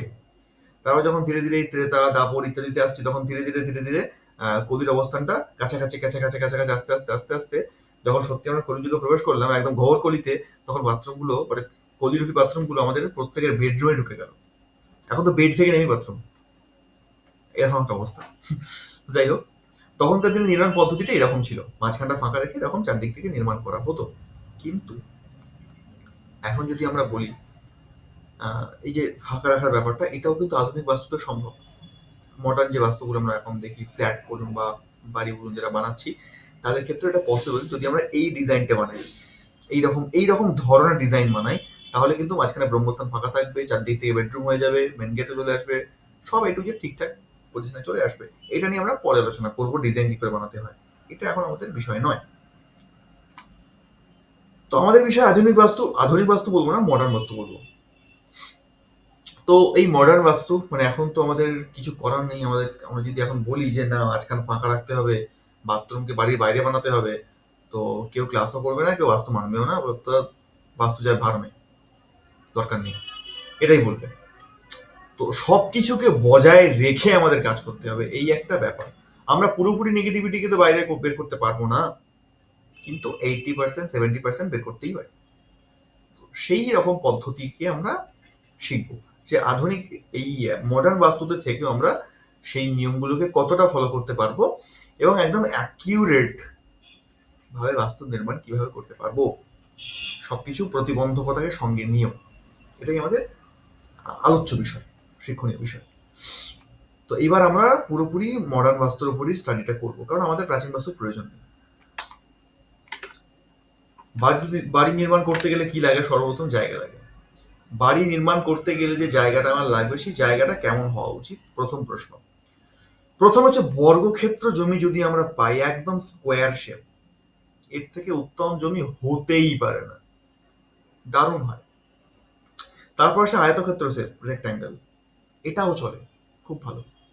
আর 3 নম্বর একটা শেপ আসে যেটা প্রচন্ড পরিমাণে লম্বা, ট্রেনের কামরার মতন, অথবা এবড়ো খেবড়ো হয়ে থাকা, টেরা বেঁকা, এরকম। এগুলোর খুব একটা ভালো হয় না, ক্ষতি করে।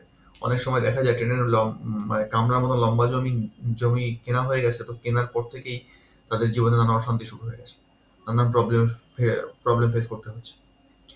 তো এরকম লম্বা জমি নেওয়া থেকে আমরা যতটা বিরত থাকবো ততই মঙ্গলজনক। আর যখন চেষ্টা করবো জমি নেওয়ার, তখন যেন স্কোয়ার শেপ বা রেক্ট্যাঙ্গেল শেপ, আয়তক্ষেত্র বা বর্গক্ষেত্রের মধ্যেই থাকে, এটা চেষ্টা করতে হবে। নর্মাল খুব একটা মানে একটু সামথিং টেরা বেঁকা রয়েছে, কোনো প্রবলেম হয় না, চলে যায়। কিন্তু প্রচন্ড পরিমাণে টেরা বেঁকা রয়েছে এরকম জমি না নেওয়াটাই ভালো। এইবার আসছি আমরা দিকে। এই চারটে দিক সম্বন্ধে আমরা প্রত্যেকেই জানি, উত্তর, পূর্ব, দক্ষিণ এবং পশ্চিম, তাই না? উত্তর, দক্ষিণ, পূর্ব, পশ্চিম। এইবার এইখানে কিছু বিষয় রয়েছে যে এক একটা দিক একে অপরের 90 ডিগ্রি অ্যাঙ্গেলে অবস্থান করে। এইখান থেকে শুরু হচ্ছে ম্যাথামেটিক্যাল ক্যালকুলেশন, ছোট্ট একটু রয়েছে, মানে সামথিং। অঙ্ক তো লাগেই, সায়েন্স মানেই তো সেখানে অঙ্ক লাগবে, তাই না? বাস্তুর মধ্যে এই যে একটুখানি অঙ্ক রয়েছে, এটা একটু আমাদের বুঝে নিতে হবে যে উত্তর দিকের ঠিক 90 ডিগ্রি অ্যাঙ্গেলেই কিন্তু পূর্ব দিক হবে, পূর্ব দিকের 90 ডিগ্রি অ্যাঙ্গেলই দক্ষিণ দিক হবে, দক্ষিণে 90 ডিগ্রি অ্যাঙ্গেলই পশ্চিম হবে, পশ্চিমের 90 ডিগ্রি অ্যাঙ্গেলেই কিন্তু উত্তর হবে। এটা ফিক্সড, যেভাবে হোক না কেন।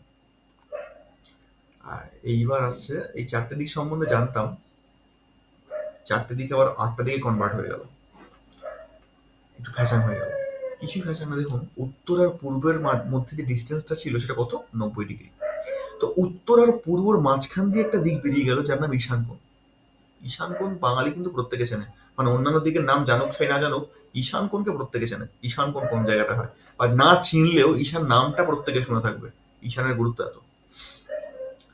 তো এখানে ভাগ হয়ে গেল প্রত্যেকটা দিক একে অপরের 45 ডিগ্রি অ্যাঙ্গেলে। কেন না, উত্তর আর পূর্বের মাঝখান দিয়ে একটা দিক বেরিয়ে গেছে যার নাম ঈশান কোণ, সে তো 90কে ভেঙে বেরিয়ে এলো, মানে 90কে দুভাগ করে বেরিয়ে গেল।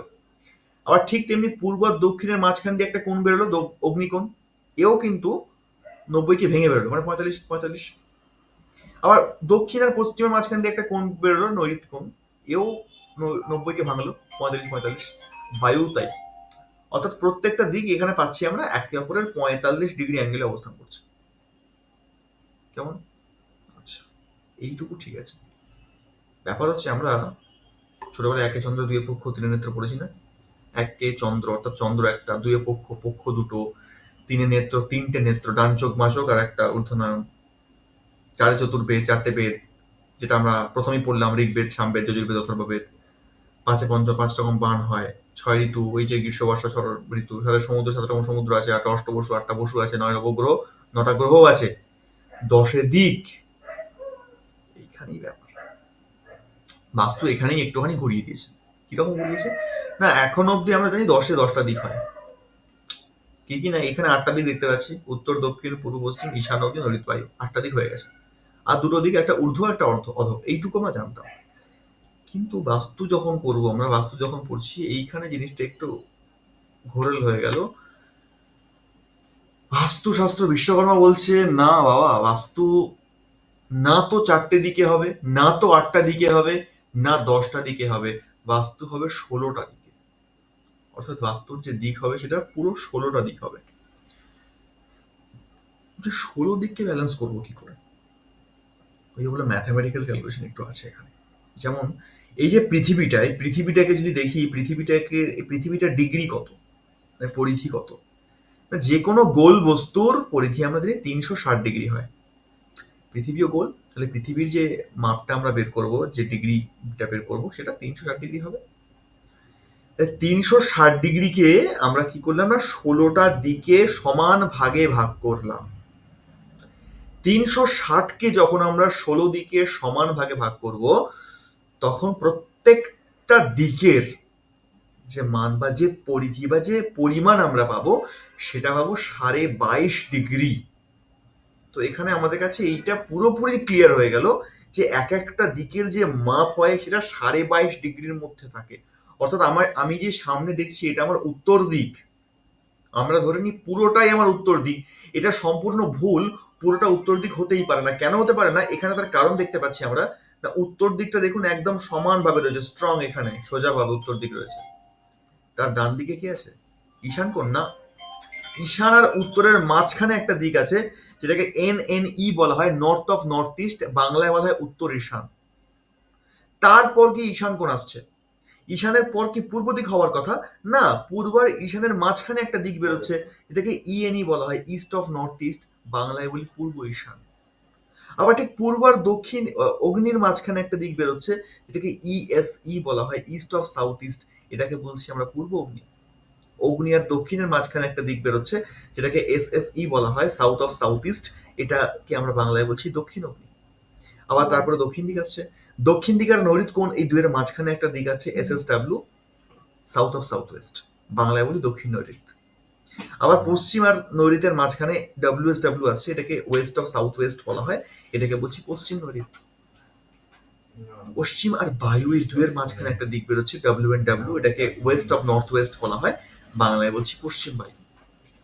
আবার বায়ু আর উত্তরের মাঝখান দিয়ে একটা দিক বেরোচ্ছে, এটাকে বলছি আমরা উত্তর বায়ু, আর ইংলিশে বলছি NNW, north of north West. কি মজার বিষয় না? যে দিকটাকে আমরা এতদিন জানতাম উত্তর দিক পুরোটা, সেটা পুরো উত্তর দিক নয়। যে দিকটা জানতাম এই দিক থেকে আমার সূর্য উঠছে, এটা আমার পুরোটা পূর্ব দিক, এটা পুরোটা পূর্ব দিক নয়। ব্যাপারটা অদ্ভুত না? ভাবুন একবার, এই পুরো দিকটা আমার উত্তর দিক বলে জানতাম, এটা উত্তর দিক হলো না, এটা তিনটে ভাগে ভাগ হয়ে গেল। যে দিকটাকে আমি পুরোটা পূর্ব বলে জানতাম, সেটা পুরোটা পূর্ব নয়, সেটা তিনটে দিকে ভাগ হয়ে গেল। মানে উত্তর হচ্ছে প্রধান, তার দুটো হাত, একটা ডান দিকের হাত, একটা বাঁ দিকের হাত। পূর্ব হচ্ছে প্রধান, তার দুটো হাত, একটা ডান দিকে, একটা বাঁ দিকের। ঠিক তেমনি দক্ষিণ পশ্চিম সেম। এরপরও চারটে কোণ বেরোলো, ঈশান কোণ, অগ্নিকোণ, নৈঋত কোণ, বায়ুকোণ, চারটে কোণ বেরিয়ে গেল। এইভাবে আমরা 16 দিকে কভার করলাম, আর প্রত্যেকটা দিকের যে পরিধি আসলো সেটা 22.5 ডিগ্রি। মানে খুব ছোট্ট একটা জায়গা, খুব একটা বেশি বড় জায়গা নয়, অবশ্যই এটা জায়গা অনুপাতে হয়। তো এই হচ্ছে বিষয়। এখানে আমরা ডিগ্রি গুলোকে পেয়ে যাচ্ছি, যে পুরো এই সার্কেলটা কত, 360 ডিগ্রি সার্কেল। এই আছে এখানে 0 ডিগ্রি আর 360 একই কথা। 0 ডিগ্রি অ্যাঙ্গেলে আমার নর্থ, 22.5 ডিগ্রি অ্যাঙ্গেলে এনএনই, 45 ডিগ্রি অ্যাঙ্গেলে নর্থ ইস্ট, 67.5 ডিগ্রি অ্যাঙ্গেলে ইএনই, 90 ডিগ্রি অ্যাঙ্গেলে ইস্ট, ইএসি হচ্ছে 112.5 ডিগ্রিতে। মানে এরকম ভাবে পুরো ডিগ্রিটাকে ভাগ করা আছে। বেশি ডিগ্রি ডাইরেকশন আমরা যাচ্ছি না, এখনো দুদিন আমাদের কাছে আছে। আজকে আমরা এইটুকু বুঝলেই হবে। এইটাকে বাস্তু চক্র বলা হয়। এই চক্রের মাধ্যম দিয়ে বাস্তুর সম্পূর্ণ গ্রিডিং করা সম্ভব। এটা তো এই সেম বাস্তু চক্র। এইখানে আমরা দিকে যে মাপটা বুঝতে পারবো খুব সহজে। এটা তো বাস্তু চক্র। দেখুন খুব ভালোভাবে যদি দেখি, এই যে নর্থ কথাটা লেখা আছে, এই যে এইটুকু অংশ না, এইটুকু অংশই আসলে উত্তর দিক, এইটুকু অংশই আসলে এনএনি, এইটুকু অংশই আসলে নর্থ ইস্ট বা ঈশান কোণ, এইটুকু অংশই এনি, এইটুকু অংশই ইস্ট। মানে এই যে 16 দিকে পুরো একদম সমান ভাবে ভাগ করে দেওয়া হয়েছে না, এইটুকু অংশ পুরোই আপনারা দিকগুলো পেয়েছেন, পুরো দিক নয়। আমি যদি এখন এটাকে একটা বাস্তু ধরি, এটা তো পুরোটা উত্তর দিক হবে তাহলে না, উত্তর দিক এইটুকু, ওই পুরো বাস্তুটার। আসছি ড্রয়িং এর ক্ষেত্রে চক্র ফেলবো আমরা, সেখানে ডিটেলসটা পুরো বুঝে যাবো। আসছি ধীরে ধীরে।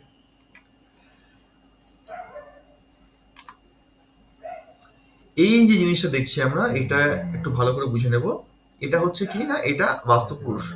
প্রথমে যেটার কথা পড়লাম আমরা, বাস্তু পুরুষের অবস্থানটা এরকম ভাবে রয়েছে। বাস্তু পুরুষের মাথা যেটা থাকে, মাথা কিন্তু সর্বদা ঈশান কোণেই থাকে। বাস্তু পুরুষের মাথা কোথায় থাকে না, ঈশান কোণে। তো বাস্তু পুরুষের মাথা ঈশান কোণের, পাটা কোথায় আছে, পাটা আছে নৈಋত্য কোণে, তাই তো?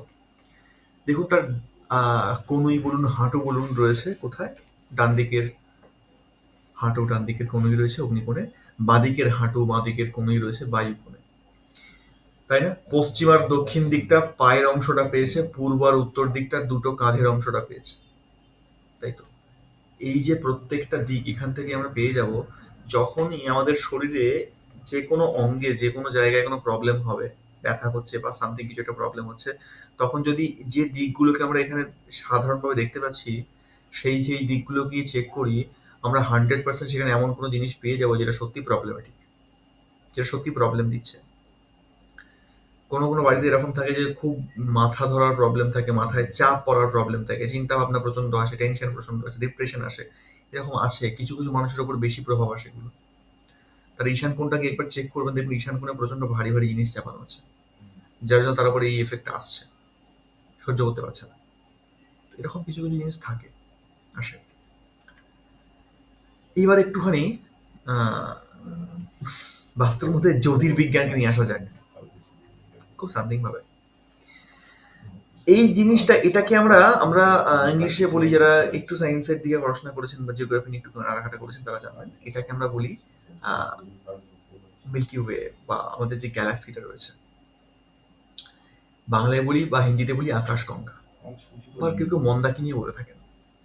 এই আকাশগঙ্গা বা মন্দাকিনী এটাই কিন্তু আমাদের গ্যালাক্সি। এর ঠিক এই জায়গাটাতে আমাদের সৌরমণ্ডলের অবস্থান, মানে এখানেই সূর্য আছে, নবগ্রহ আছে, হ্যাঁ, এখানে ইলেকট্রন প্রোটন থেকে শুরু করে এই যে পুরো সৌরজগৎটা এই ছোট্ট একটা জায়গা, এইটুকু জায়গাটা এর মধ্যে রয়েছে, এই পুরো গ্যালাক্সির মধ্যে। অদ্ভুত না? আবার এই যে আমাদের সৌরজগৎ, এই সৌরজগৎটা পুরোটা রয়েছে কোথায়? মিল্কি ওয়ের এই ছোট্ট একটু সামান্য জায়গার মধ্যে। আর এইগুলো হচ্ছে কোটি কোটি, মানে কত কোটি যে আছে ধারণা করতে পারবেন না, কত কোটি আছে, ট্রিলিয়নের ওপরে। তো এত গ্যালাক্সি আছে, এত গ্যালাক্সি আছে, এত, তার মানে এতগুলো সূর্য আছে, এতগুলো পৃথিবী আছে, এতগুলো নবগ্রহ আছে, এত ইলেকট্রন প্রোটন রয়েছে। তার মধ্যে আমাদের একটা ছোট্ট জিনিস, ছোট্ট গ্যালাক্সি আমাদের একটা, খুব একটা বেশি বড় গ্যালাক্সি নয় আমাদের, ছোট্ট।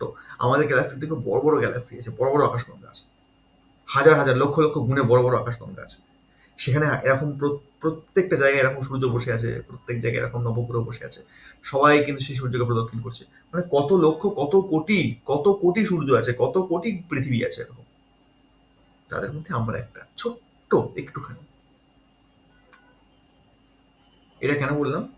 এইখানটা দেখাবার জন্য, এই জায়গাটা বোঝার জন্য। এটা খুব সহজে বুঝতে পারবো। এবং এই যে এখানে আমরা 8টা দিককে নিয়ে বিশেষভাবে আলোচনা করছি, কারণ উত্তর দিকের দুটো ভাগ ছিল, ওখানে দক্ষিণের দুটো ভাগ ছিল। কারণ একটা ছিল, এখানে ছিল উত্তর ঈশান, এখানে ছিল উত্তর বায়ু। হ্যাঁ, উত্তর বায়ু। এখানে ছিল পূর্ব ঈশান, এখানে ছিল পূর্ব অগ্নি, এরকম ছিল। তো এই জন্য আমরা 8টাকে প্রধান হিসেবে এই জায়গাটা নিলাম, দেবতাদের বা গ্রহদের অবস্থানকে বুঝতে সুবিধা হবে এই জন্য। সর্বপ্রথম যদি আমরা এখানে তত্ত্বটাকে একটু ডিসকাস করে নিই, যে 5টি তত্ত্ব আমরা পড়লাম, বাস্তুর মধ্যে সেই 5টি তত্ত্ব থাকে, এটা কোথায়, কিভাবে থাকে?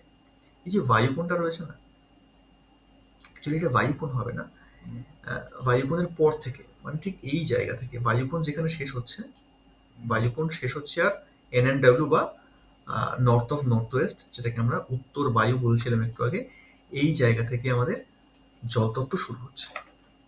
কেমন?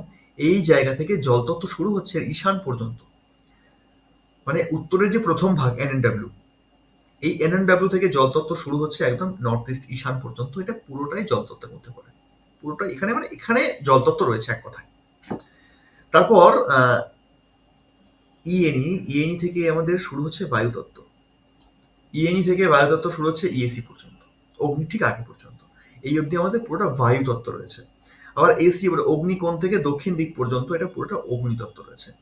আর কেবলমাত্র SSW অর্থাৎ সাউথ অফ সাউথ ওয়েস্ট বা দক্ষিণ নৈঋত, এই জায়গা থেকে শুরু করে নৈঋত কোণ পর্যন্ত, এইটুকু এরিয়াই আমরা পৃথিবী তত্ত্বকে পাচ্ছি বা মাটিকে পাচ্ছি। তারপর WSW থেকে শুরু করে, মানে পশ্চিম নৈঋত, এই পশ্চিম নৈঋত্য থেকে শুরু করে আমরা বায়ুকোণ পর্যন্ত পুরোটা আকাশ তত্ত্বকে পাচ্ছি। এটা আমরা বুঝিয়ে গেছি মোটামুটি পঞ্চতত্ত্বের অবস্থান বাস্তুর মধ্যে কোনখানে কতটা অংশ। কেমন? এইবার আসি গ্রহতে, খুব চটপট এটাকে বোঝার চেষ্টা করব গ্রহটাকে। উত্তর দিক যে উত্তর দিকের এই যে অংশটা পাচ্ছি আমরা, উত্তর দিকের অংশে কার অবস্থান? বুধের অবস্থান। উত্তর দিকের যে অধিপতি সে হচ্ছে বুধ গ্রহ। ঈশান কোণের যে অধিপতি, এখানে দুটো অধিপতি আছে, একটা বৃহস্পতি, একটা কেতু। পূর্ব দিকের যে অধিপতি, এখানে রবি মানে সূর্য। শুক্র অগ্নিকোণের অধিপতি। দক্ষিণের অধিপতি মঙ্গল। নৈಋত্যের অধিপতি রাহু। পশ্চিমের অধিপতি শনি। আর বায়ুকোণ এর অধিপতি হচ্ছে সোম বা চন্দ্র। এই হচ্ছে নবগ্রহের অবস্থান দিক অনুযায়ী। এটুকু আমাদের কাছে ক্লিয়ার। কেমন? নবগ্রহ কিভাবে অবস্থান করছে এই 8টি দিকে, আর কোথায় কোথায় কোন তত্ত্ব কতটা অংশ নিয়ে রয়েছে, এটা আমরা বুঝতে পারছি আশা করি। আর পিডিএফটা সেভাবেই বানানো আছে যাতে বুঝতে সুবিধা হয়। এইবার আসছে ব্রহ্মস্থান, অর্থাৎ এই যে মাঝখান জায়গাটা ব্রহ্মস্থান লেখা আছে। ব্রহ্মস্থানটা কি? ব্রহ্মস্থান হচ্ছে বাস্তুর মাঝখান, মানে বাস্তুর একদম সেন্টার পয়েন্ট। আর ব্রহ্মস্থানটা যদি বাস্তু পুরুষকে টেনে আনা যায়, কি হবে না, ব্রহ্মস্থান হচ্ছে বাস্তু পুরুষের নাভি স্থান। খুব সহজে বুঝতে গেলে এই ছবিটা দেখবো, এই যে নাভি, দেখুন এই জায়গা থেকে সমস্ত দিকের ডিভিশন গুলো হয়েছে, এই জায়গা থেকে নাভি স্থান থেকে সমস্ত দিকের ডিভিশন হয়েছে, তাই না? তো এই নাভি হচ্ছে এনার্জির সোর্স। যেমন আমাদের শরীরে আমাদের নাভি রয়েছে, এই নাভি থেকেই কিন্তু 3.5 লক্ষ নারী সৃষ্টি হয়েছে আমাদের শরীরে। যদি নারী আমরা গুনি একটা একটা করে, 3.5 লক্ষ নারীকে আমরা পাবো। আবার সেই 3.5 লক্ষের মধ্যে 72,000, আবার সেই 72,000-এর মধ্যে আমরা আবার 11টা নারীকে প্রধান মনে করি। আবার সেই 11-র মধ্যে আবার 3টে নারীকে প্রধান মনে করি, ইরা, পিঙ্গলা, সুষুম্না। আবার সেই 3টের মধ্যে একটাকে প্রধান মনে করি, সেটা সুষুম্না। তার মধ্যে আবার প্রধান আছে, অত ভিতরে যাচ্ছি না সূক্ষ্মে। এই হচ্ছে সেই ব্রহ্মস্থান, অর্থাৎ ব্রহ্মস্থান থেকে সমস্ত কিছুর সৃষ্টি। আমাদের শরীরে দেখবেন যেখানে যাই হোক না কেন, ডাক্তাররা খুব অবলীলাক্রমে অপারেশন করে ফেলে, কিন্তু নাভির সঙ্গে কখনো কোনো রকম ছেড়ছাড় করে না। কারণ জানে, নাভিতে যদি একটু এদিক ওদিক কিছু হয়ে যায়, কোথাও খুব সূক্ষ্ম কোনো ছুরি কাছি চলে যায়, তো একটা নারী কোনোভাবে ডিস্টার্ব হয়ে গেলে পরে সর্বনাশ হয়ে যাবে, সেই রুগীটাকে বাঁচানো সম্ভব নয়। এই জন্য নাভির সঙ্গে কোনো রকম ছেড়ছাড় কিন্তু ডাক্তাররা করে না। নাভি হচ্ছে মূল কেন্দ্রবিন্দু, আর এই কেন্দ্রবিন্দুর জন্যই আমরা বেঁচে আছি, আমরা শক্তি লাভ করছি, আমরা সমস্ত কাজ করতে সক্ষম। যদি এই কেন্দ্রবিন্দুই খারাপ হয়ে যায় তাহলে কিন্তু মুশকিল, কোনোটাই ঠিকভাবে হবে না।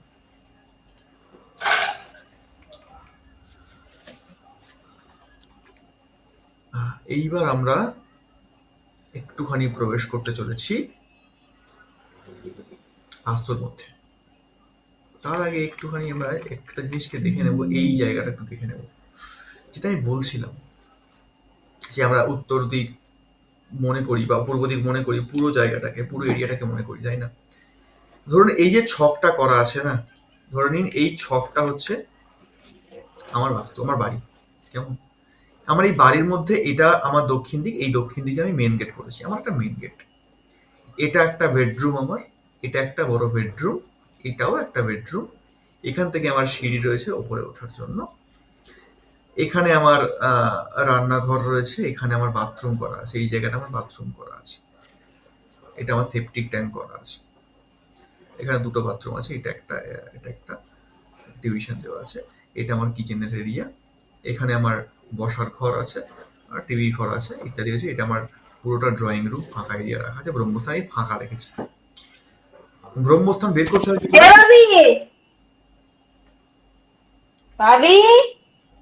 আনমিউট হয়ে গেছে। ব্রহ্মস্থান বের করতে হয় কি করে? না, যখন এই ধরুন একটা বাড়ি আমি আঁকলাম বা ডিজাইন ড্রয়িং করেছি একটা বাড়ি, এটা আমার বাড়ি। তো এই বাড়ির ব্রহ্মস্থান বের করবো কিভাবে?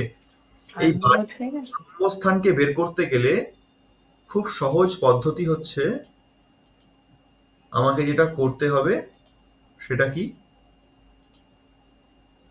সেটা হচ্ছে এই যে 4টে কোণকে আমি মিলিয়ে দেব। হ্যাঁ, প্রথমে আমি এভাবে একটা রেখা টানবো, এক প্রান্ত থেকে আর এক প্রান্তে। ঠিক সেম ভাবে আর একটা রেখা আমি টানবো, এই প্রান্ত থেকে এই প্রান্তে। ব্যাস, এই যে দুটো রেখা গিয়ে ছেদ করলো, এটাকে আমি ব্রহ্মস্থান বলবো।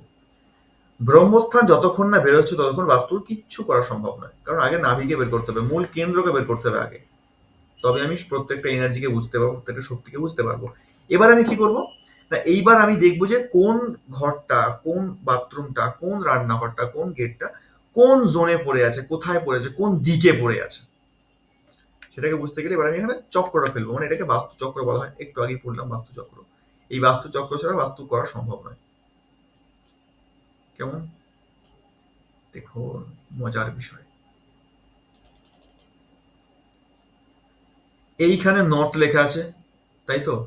তো আমি আমাদের এতক্ষণ একদম বাঙালির মাথায় কি আসতো না, এটা পুরোটা উত্তর দিক, এটাই বলতাম না আমরা, পুরো উত্তর দিক। দেখুন এই ছক অনুযায়ী উত্তর কতটা পেলো? উত্তর পেয়েছে এইটুকু অংশ, এইটুকু অংশ উত্তর, বাকিটা উত্তর দিকের মধ্যেই পড়ে না। এখানে এনএনই পড়ে গেছে, এখানে এনএনডব্লিউ পড়ে গেছে, এখানে এনডব্লিউ অর্থাৎ নর্থ ওয়েস্ট পড়ে গেছে, এখানে নর্থ ইস্ট পড়ে গেছে। যারা আমরা জানতাম যে ঈশান কোণ এই কোনটা, আমরা তাই ধরে নিই। আমরা বলি কি, আমরা বলি যে এই যে কোণ তৈরি হচ্ছে, এই কোণটা হচ্ছে আমার ঈশান কোণ। দুটো দেওয়াল যেখানে মিশছে, উত্তরের দেওয়াল আর পূর্বের দেওয়াল যে জায়গায় মিশছে, সেটাকে আমাদের ঈশান কোণ ধরে নিই না? দেখুন তো এই ঈশান কোণটা কি কোণে গেল? ঈশান কোণটা এই জায়গাতে শেষ, এইখানে ঈশান কোণ পড়ে গেছে। ঈশান কোণ এই দেয়াল টাচই করলো না, অদ্ভুত ব্যাপার। অগ্নিকোণটাকে দেখো, দুটো মিলিয়ে কিন্তু অগ্নিকোণ হলো না।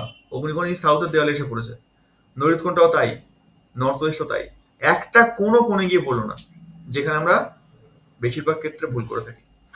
ভুল করি, আমরা রীতিমতো ভুল করি এইসব জায়গাগুলোতে। এইবার আজকে যে আলোচ্য বিষয়, যে বিষয়টি আমরা চর্চা করব আজকে, যে বিষয় নিয়ে চর্চা করবো সেটা হচ্ছে আজকের মূল টপিক হবে আমাদের অগ্নিকোণ নিয়ে, মানে অর্থনৈতিক বিষয়টা নিয়ে। বাস্তবের মধ্যে আমরা 16 দিক নিয়ে অনেক পড়াশোনা করলাম, তাই না? এখন 16 দিককে মারণ গুলি, 16 দিককে গুলি মেরে আমরা মাত্র 3টে দিককে রাখবো। কোন কোন দিককে রাখবো? একটা অগ্নিকোণ সাউথ ইস্ট, যেটা অর্থের সরবরাহ করতে সাহায্য করে। অগ্নিতত্ত্বের মধ্যে পড়ে 135 ডিগ্রি অ্যাঙ্গেলে যার অবস্থান। তারপর উত্তর দিক অর্থ প্রাপ্তির সুযোগকে নিয়ে আসে, জলতত্ত্বের মধ্যে পড়ে 0 ডিগ্রিতে। তারপর অন্তিম হচ্ছে পশ্চিম দিক, ওয়েস্ট জোন 270 ডিগ্রি, অর্থের লাভকে বোঝায়, আকাশ তত্ত্বের মধ্যে পড়ে। কেমন এটা বুঝতে পারছি আমরা? এইবার যদি আমরা কেবলমাত্র অগ্নিকোণকে নিয়ে চর্চা করতে চাই, 135 ডিগ্রি অগ্নিতত্ত্ব। অগ্নিকোণের কাজটা কি? অগ্নিকোণের যদি প্রধান কাজ বলি, আমাদের নামটা আগে দেখুন, নাম হচ্ছে অগ্নিকোণ, অর্থাৎ আগুন যেখানে অবস্থান করে। আচ্ছা, যদি প্রথমে আমরা আমাদের শরীরটাকে টেনে আনি, আমাদের শরীরে আগুনের যে অবস্থান সেটা কোথায়? আমাদের পেটে, আমাদের জঠর আগ্নিতে। খাবারকে হজম করতে সাহায্য করে। খিদে পেতে, আমরা যে খিদে পাই আমরা বুঝি কি করে? যখন অগ্নি প্রজ্বলিত হয়ে ওঠে তখন বুঝতে পারি হ্যাঁ খিদে পেয়েছে, খাবার খেতে হবে। আর সেই খাবারটা হজম করবে কে? খাবারটা হজম করবে অগ্নিতত্ত্ব, আগুন যে পেটে যেটা জ্বলছে সেটা।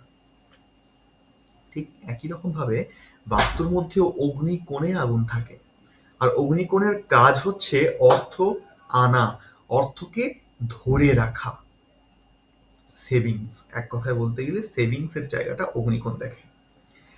বাই এনি চান্স যদি অগ্নিকোণে কোনোভাবে টয়লেট চলে আসে বা সেপটিক ট্যাঙ্ক চলে আসে, তার জীবনের মানে সব থেকে বড় প্রবলেম যেটা হবে তার আর্থিক সমস্যা।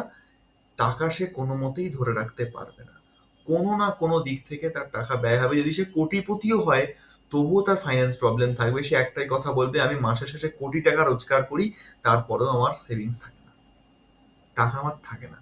কোনো না কোনো ভাবে, কোনো না কোনো খাতে, কোনো না কোনো ভাবে টাকাটা আমার খরচা হয়েই যায়, এটা সে বলবে। তার সঙ্গে সঙ্গে সে এটাও বলবে যে আমার বাড়িতে যতগুলো সদস্য বাস করে প্রত্যেকেরই মোটামুটি পেটের একটা কমন প্রবলেম আছে, হজম হয় না ঠিকভাবে। কোথাও না কোথাও গিয়ে আমরা একটু লো এনার্জি ফিল করি, আমরা লিথার্জি ফিল করি। সকালে উঠতে আমাদের মন চায় না, ইচ্ছে করে না, ভালো লাগে না, শরীর যেন বসে যাচ্ছে, কনফিডেন্স লেভেল কমে যাচ্ছে, এনার্জি পাচ্ছি না, সুগার অ্যাটাক করে নেওয়া, প্রেশার চলে আসা, এই সমস্ত প্রবলেম কিন্তু অগ্নিকোণ নিয়ে আসে। কিভাবে? একটা মাত্র বাথরুম, টয়লেট বা সেপটিক ট্যাঙ্ক, এর জন্য অগ্নিকোণ দায়ী পুরোটা। ভাবা যায়? টাকা নিয়ে আসলাম, একটা অন্য খাতে ব্যয় করবো বলে অন্য জায়গায় রাখবো বা জমাবো বা ফিক্সড ডিপোজিট করবো, কিছু একটা হোয়াট এভার, নিয়ে আসলাম, বাড়িতে রাখলাম, 1 মাসও যাবে না, ওটা এমন ভাবে এমন কোনো প্রবলেম চলে আসবে, এমন কোনো কারণ চলে আসবে যেখানে টাকাটাকে আমাকে দিতেই হবে, রাখতে পারবো না। এটা অগ্নিকোণের প্রবলেম। রাখতে দেবে না সে, কোনো মতেই সে দেবে না রাখতে, ওটা খরচা হয়েই যাবে। তার সঙ্গে সঙ্গে মেজাজ ঠিক না থাকা, খিটখিটে মেজাজ হয়ে যাওয়া, ভালো লাগছে না, কনফিডেন্স, কোনো কিছু করার ইচ্ছে না জাগা, যে আমি একটা কোনো কিছু করে দেখাবো, এই ইচ্ছেটাই কিন্তু তার জাগ্রত হয় না। এসিটা একটু হয় না। তারপর আর কি হয়? আর অগ্নিকোণ যেটা করে, যেটা পেটের যে প্রবলেমটা প্রথমে নিয়ে আসে, এটা কিন্তু ধীরে ধীরে স্থায়ী হতে থাকে। আর স্থায়ী হতে হতে এটা পরবর্তীকালে এমন একটা বড় সমস্যা আকার ধারণ করে নেয় যেখান থেকে আর বাঁচা যায় না। এই অগ্নিকোণের যে অধিপতি সে কে? সে শুক্র। শুক্রদেব এখানকার অধিপতি। শুক্রের কাজ কি? শুক্রের কাজ লাক্সারি দেওয়া, শুক্রের কাজ অর্থ দেওয়া, শুক্রের কাজ সুন্দরতা, সূক্ষ্ম সূক্ষ্ম জিনিসকে শুক্র খুব ভালোবাসে, শুক্র সেগুলোকে মেনটেন করার চেষ্টা করে। শুক্র নিয়ে আসে। শুক্র লাক্সারি, গাড়ি বাড়ি, টাকা পয়সা, ব্যবসা বাণিজ্য, শুক্র এগুলোকে দেখে। আর অগ্নিকোণে বাথরুম আসা মানে শুক্রকে খারাপ করে দেওয়া। শুক্র খারাপ হয়ে যাওয়া মানে এই সমস্ত জিনিসগুলো গেল।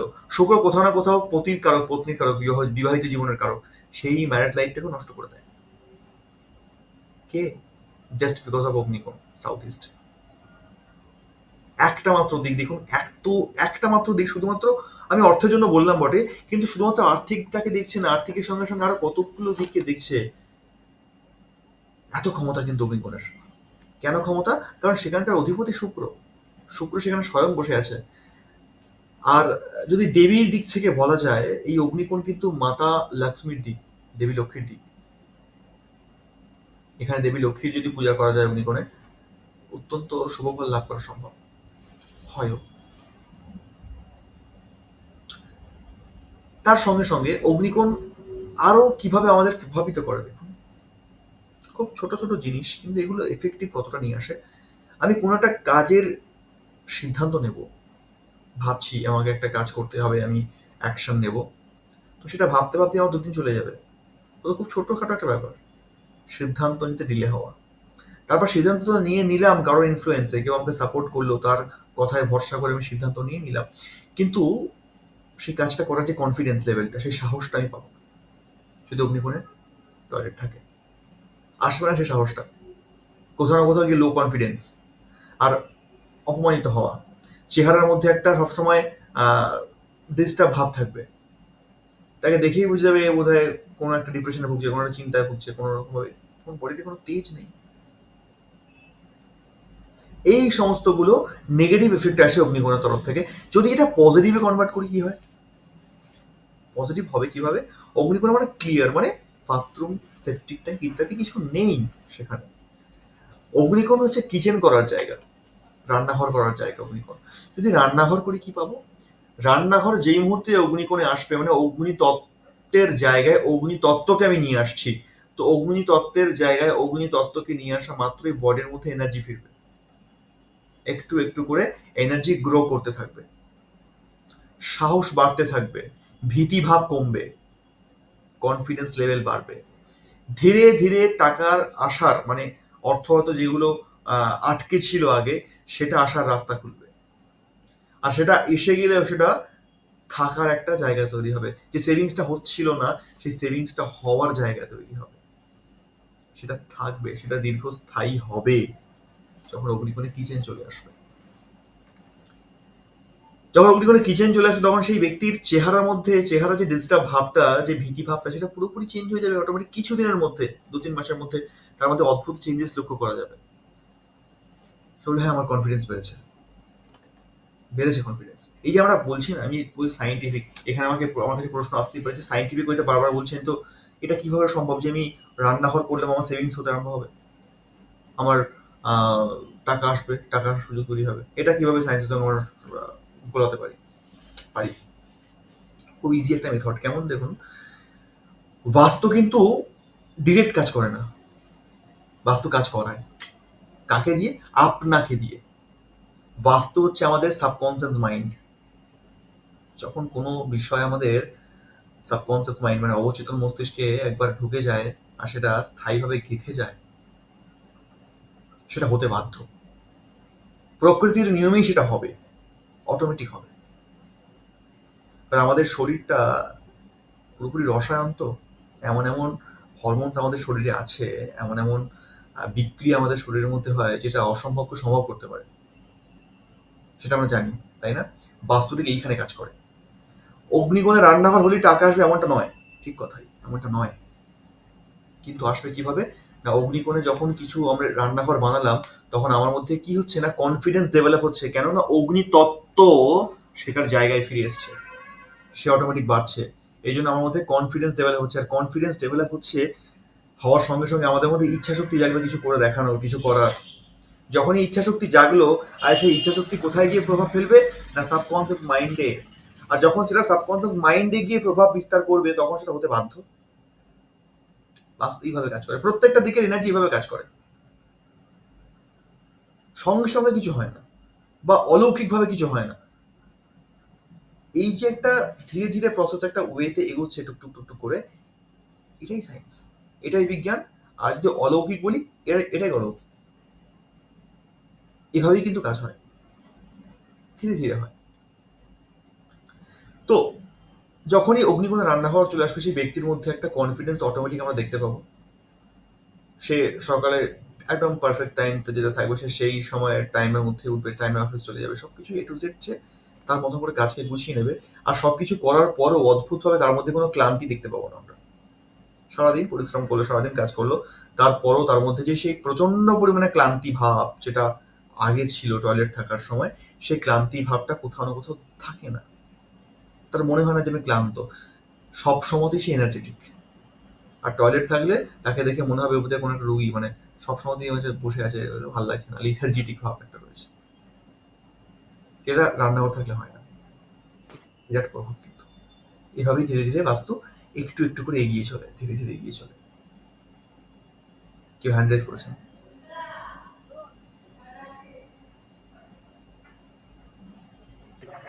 হ্যাঁ, আমি বলছি বলা হচ্ছে সায়েন্স ইন বাস্তু। তো অগ্নিকোণে বলা হচ্ছে জল, মানে জলের কোনো সোর্স থাকলে তাহলে সেক্ষেত্রে যেহেতু যেহেতু আগুনকে জল নিভিয়ে দেয়, সেহেতু মানে সমস্যা তৈরি হচ্ছে। তো সায়েন্স যেখানে এখানে বলা হচ্ছে, তো আমরা সায়েন্সে এটাও জানি। হ্যালো, শোনা যাচ্ছে? হ্যাঁ, শোনা যাচ্ছে, বলুন। সায়েন্স যেখানে বলা হচ্ছে, তো সায়েন্সে আমরা এটা জানি যে যখন ও আগুন প্রচন্ড রকমের হয়, তখন যদি জল দেওয়া হয় তাহলে হুম, সেটা ভেঙে গিয়ে O2H, মানে হাইড্রোজেন এবং অক্সিজেন হয়ে যাচ্ছে, হুম, যার জন্য আগুনটা আরো বেড়ে যায়। হুম, তা এক্ষেত্রে আমরা যখন সায়েন্স নিয়ে বাস্তুর মানে লিঙ্ক করতে চাইছি, হুম। তাহলে এটা কেন করা যাবে না? এটা কেন করা যাবে না? আপনার প্রশ্নটা হুম। আমি ক্লিয়ারলি বুঝতে পারলাম না। বিজ্ঞান বলছে আগুন যেখানে বেশি থাকে, হুম, ধরুন একটা বাড়িতে আগুন লেগে গেছে, অত্যন্ত প্রচন্ড আগুন, হুম, তো সেখানে আমরা জল ইউজ করি না, হুম। কেননা ওই জলটা ওই আগুনের তাপে ভেঙে গিয়ে অক্সিজেন এবং হাইড্রোজেন তৈরি হয়ে যায়। আগুনটাকে বাড়িয়ে দেবে। কেননা হ্যাঁ, হাইড্রোজেন এবং অক্সিজেনের কম্বিনেশনে তো জল তৈরি হচ্ছে। হুম, অবশ্যই। তো সেই আগুনটা ওই জলটাকে ভেঙে দিয়ে অক্সিজেন এবং হাইড্রোজেন তৈরি করে ফেলছে, হুম, যার জন্য আগুনটা আরো বেড়ে যায়। হ্যাঁ, সেই জন্য জল ইউজ না করে ফোম ইউজ করা হয়। হুম। তো আমরা এই অগ্নিতত্ত্বতে অগ্নিকোণেতে এমন কি করতে পারি যে ক্ষেত্রে জলটা ইউজ করলেও আমার নেগেটিভ এনার্জি আসবে না? প্রথম বিষয় হলো অগ্নিতে জল। দেখুন, পুরো বাস্তুটা যদি আমরা খেয়াল করে দেখি, অগ্নিতত্ত্বের এরিয়া কতটুকু আর জল তত্ত্বের এরিয়া কতটুকু, পার্সেন্টেজ যদি যাই আমরা, পুরো বাস্তুর পার্সেন্টেজ যদি যাই, সেখানে দেখতে পাবো যে জল তত্ত্বের যে পার্সেন্টেজটা সেটা অগ্নিতত্ত্ব থেকে অনেকটা বেশি, তাই না?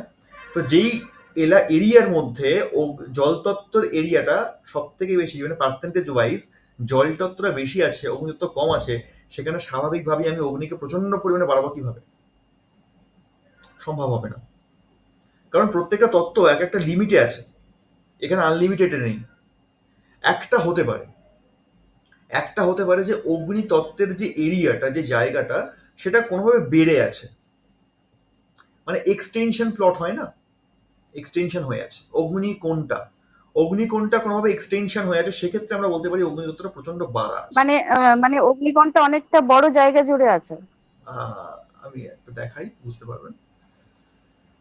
বড় জায়গা জুড়ে ঠিক না,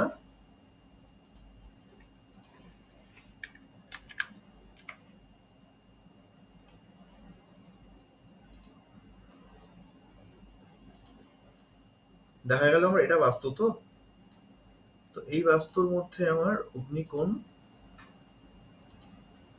এটা আমার অগ্নিকোণ হচ্ছে নর্মালি।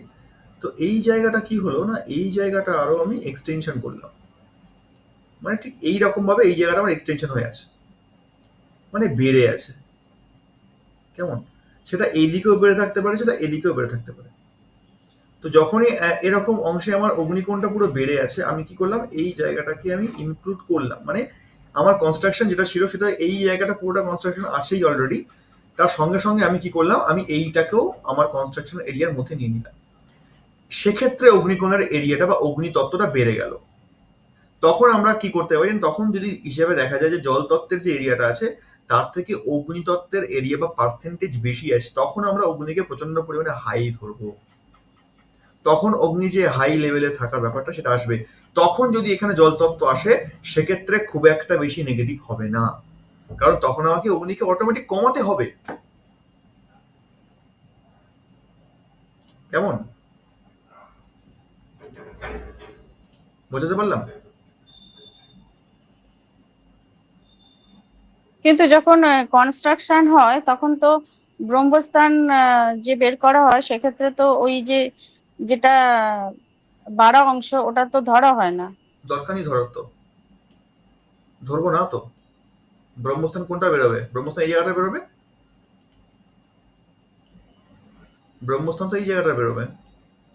এই জায়গাটা যখন ব্রহ্মস্থান বেরোলো, যদি একই রকম ভাবে আমি এখানে চক্র প্রেস করি, কি পাবো? দেখুন, আমি ব্রহ্মস্থান এইটুকু জায়গা নেব ঠিক কথা, কিন্তু আমার গ্রিডিং তো পুরো এরিয়ার হবে, তাই না? আমি ব্রহ্মস্থান নিলাম এইটুকু জায়গার, কিন্তু এইটা তো আমার ব্রহ্মস্থানের মধ্যে পড়বে না, কিন্তু বাস্তুর মধ্যে তো। এটা এক্সটেনশন বলে আমি ব্রহ্মস্থানে ইনক্লুড করলাম না, কিন্তু বাস্তুর মধ্যে তো রয়েছে। তাহলে বাস্তুর যে জোনটা পড়বে এই এরিয়ার মধ্যে, তো সেই জোনটা তো পাবোই আমি। তো আপাতত আমি 0 ডিগ্রি ধরে করছি বলে এই জায়গাটা ইএসির মধ্যে পড়ছে। এই জায়গাটা খুব স্পেসিফিকলি বোঝাতে গেলে ইএসসি জোনটা এখান থেকে স্টার্ট। এইটা হচ্ছে ইএসসি জোন, এটা ইএসসি, তাই তো?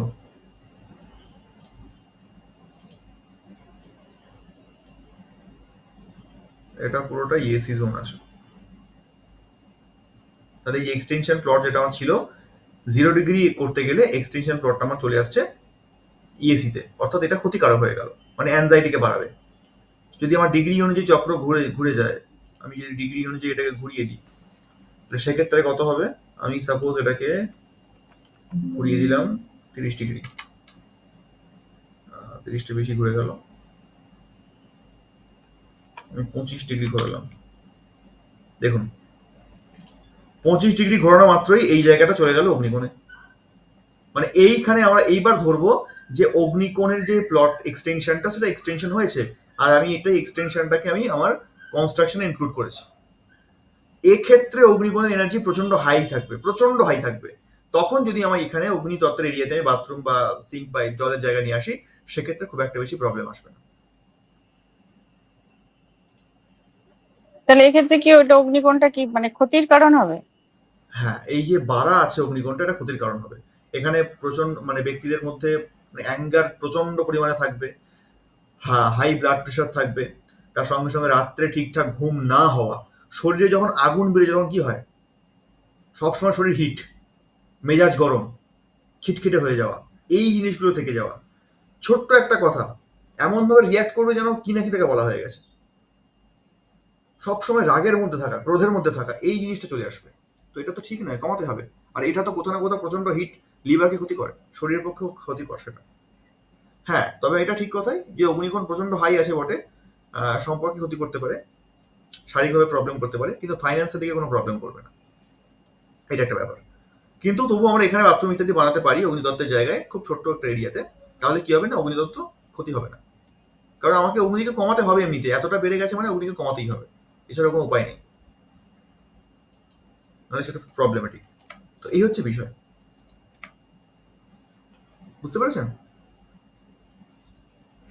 ওকে। আচ্ছা, তো যেখানে আমরা ছিলাম,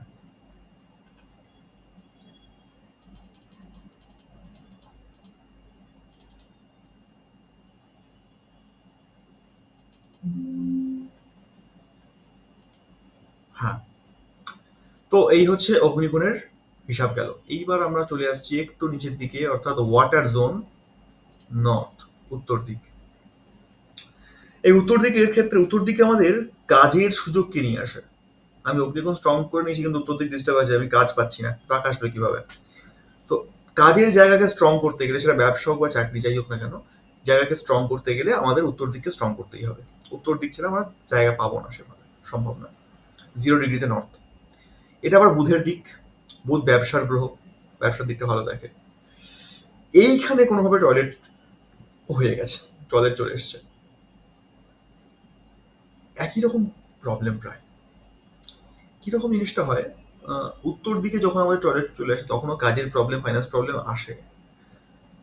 এখানে একটু অন্যরকম ভাবে প্রবলেমটা আসে। অগ্নিকোণ আর উত্তর দিকের প্রবলেমটা কোথাও না কোথাও প্রায় একদম সেম সেম সেম সেম হয়ে যায়, কিন্তু একটু একটা জায়গায় তফাৎ থাকে। কনফিডেন্স লেভেলে তফাৎ থেকেই যায়। উত্তর দিকে যদি টয়লেট থাকে সেক্ষেত্রে কনফিডেন্স লেভেল খুব একটা কমে না, ওটা মোটামুটি থাকে। যদি অগ্নি স্ট্রং থাকে কনফিডেন্স লেভেল থাকে, হাই থাকে, ভালো থাকে। উত্তর দিকে আমাদের বাড়ির মেয়েদেরকে রিপ্রেজেন্ট করে। মেয়েদের বলতে যারা পরবর্তীকালে বিবাহ হয়ে অন্যত্র চলে যাবে সেই সব মেয়েদেরকে। তো উত্তর দিকে যখন টয়লেট, উত্তর দিকে টয়লেট কিন্তু এমনি এমনি আসে না, এটা কর্মফলের জন্যই আসে।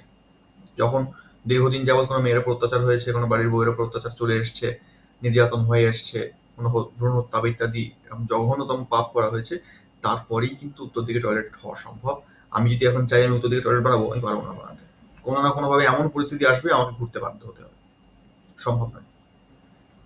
বাস্তু এমন একটা জিনিস না, আমি ইচ্ছা করলেই এই জায়গায় এটা নির্মাণ করব, করতে পারবো না, যদি আমার কর্মের প্রারব্ধ সেটা না হয়। এই একটা ব্যাপার। উত্তর দিকে টয়লেট কিন্তু তাদেরই আসে যাদের কর্মফল অত্যন্ত খারাপ থাকে প্রাচীন পূর্বের। উত্তর দিকে টয়লেট আসা মানেই সেই বাড়ির মেয়েদের জীবন কোনোভাবেই স্টেবল হবে না, হতেই পারে না। কোনো না কোনোভাবে তাদের কর্মের ক্ষতি, মানে শারীরিক হোক, মানসিক হোক, আর্থিক হোক, তাদের ক্ষতি হবে। বিয়ে হয়ে অন্যত্র চলে যাওয়ার পরেও তারা প্রবলেমে থাকবে, থাকবে না। যাদের উত্তর দিকে টয়লেট আছে তাদের 100 জনের মধ্যে যদি আপনি প্রত্যেকে জিজ্ঞাসা করেন, 90 জন উত্তর দেবে বাড়িতে কোনো মেয়ে নেই।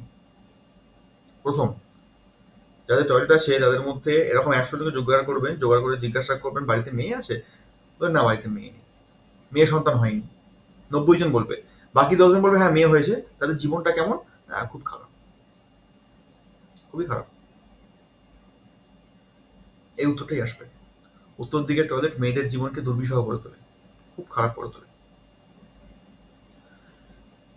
তারপর উত্তর দিকে কি করবো তাহলে? না, উত্তর দিকে আমরা ড্রয়িং রুম, ডাইনিং রুম এগুলো বানাতে পারি, বেডরুমও চলে, অসুবিধা নেই, চলে।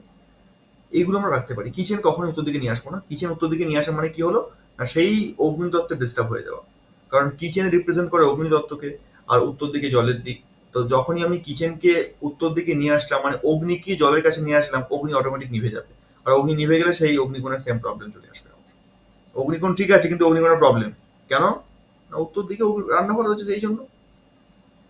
এই একটা ব্যাপার। তো এই ছোট ছোট জিনিসগুলো আমাদের বুঝতে হবে যে কোন তত্ত্বটা কোথায় রেখেছি, কোন তত্ত্বটা কোথায় গেছে। এই একটা ব্যাপার। এইটার জন্যই কিন্তু আমাদের আহ, উত্থান পতন লেগেই থাকে জীবনে। এই যে অর্থের জায়গাটা উত্তর দিক স্ট্রং করে, উত্তর দিকে টয়লেটের ক্ষেত্রে বলা যায় কাজের সুযোগকে নষ্ট করে দেয়, ব্যবসার সুযোগকে, অপরচুনিটিকে, প্রমোশনকে আটকে দেয়। যদি উত্তর দিক স্ট্রং করে নেওয়া যায়, উত্তর দিকে যদি টয়লেট, সেপ্টিক ট্যাঙ্ক এগুলো না থাকে, তাহলে আমরা খুব ইজিলি ব্যবসার ক্ষেত্র বলুন, চাকরির ক্ষেত্র বলুন, সেগুলোকে ম্যানেজ করতে পারি, ব্যালেন্স করতে পারি। এগুলো করতে পারি। বাড়ির মেয়েদের ক্ষেত্রেও সুসম্পর্ক রাখতে পারি তাদের সঙ্গে, এবং তাদের স্বাস্থ্য, তাদের যে শারীরিক বলুন, মানসিক বলুন, সব দিকে তারাও স্টেবল থাকে। এটা উত্তর দিকের একটা বিরাট দিক। উত্তর দিকে ডিটেলস আমরা পরের দিন আলোচনা করব। উত্তর দিকের একটা বিশেষ দিকও, বিশেষ আলোচনার বিষয় রয়েছে। এরপর আসছে আকাশ তত্ত্ব বা ওয়েস্ট, পশ্চিম দিক। পশ্চিম দিক হচ্ছে আমাদের ইচ্ছা পূর্তির জায়গা, লক্ষ্য পূরণের জায়গা। 270 ডিগ্রিতে অবস্থান করে পশ্চিম দিক। পশ্চিম দিকে সব থেকে উত্তম হয় ডাইনিং রুম করা, বেডরুমও খুব ভালো হয় এখানে, মেন ডোরও খুব ভালো হয়।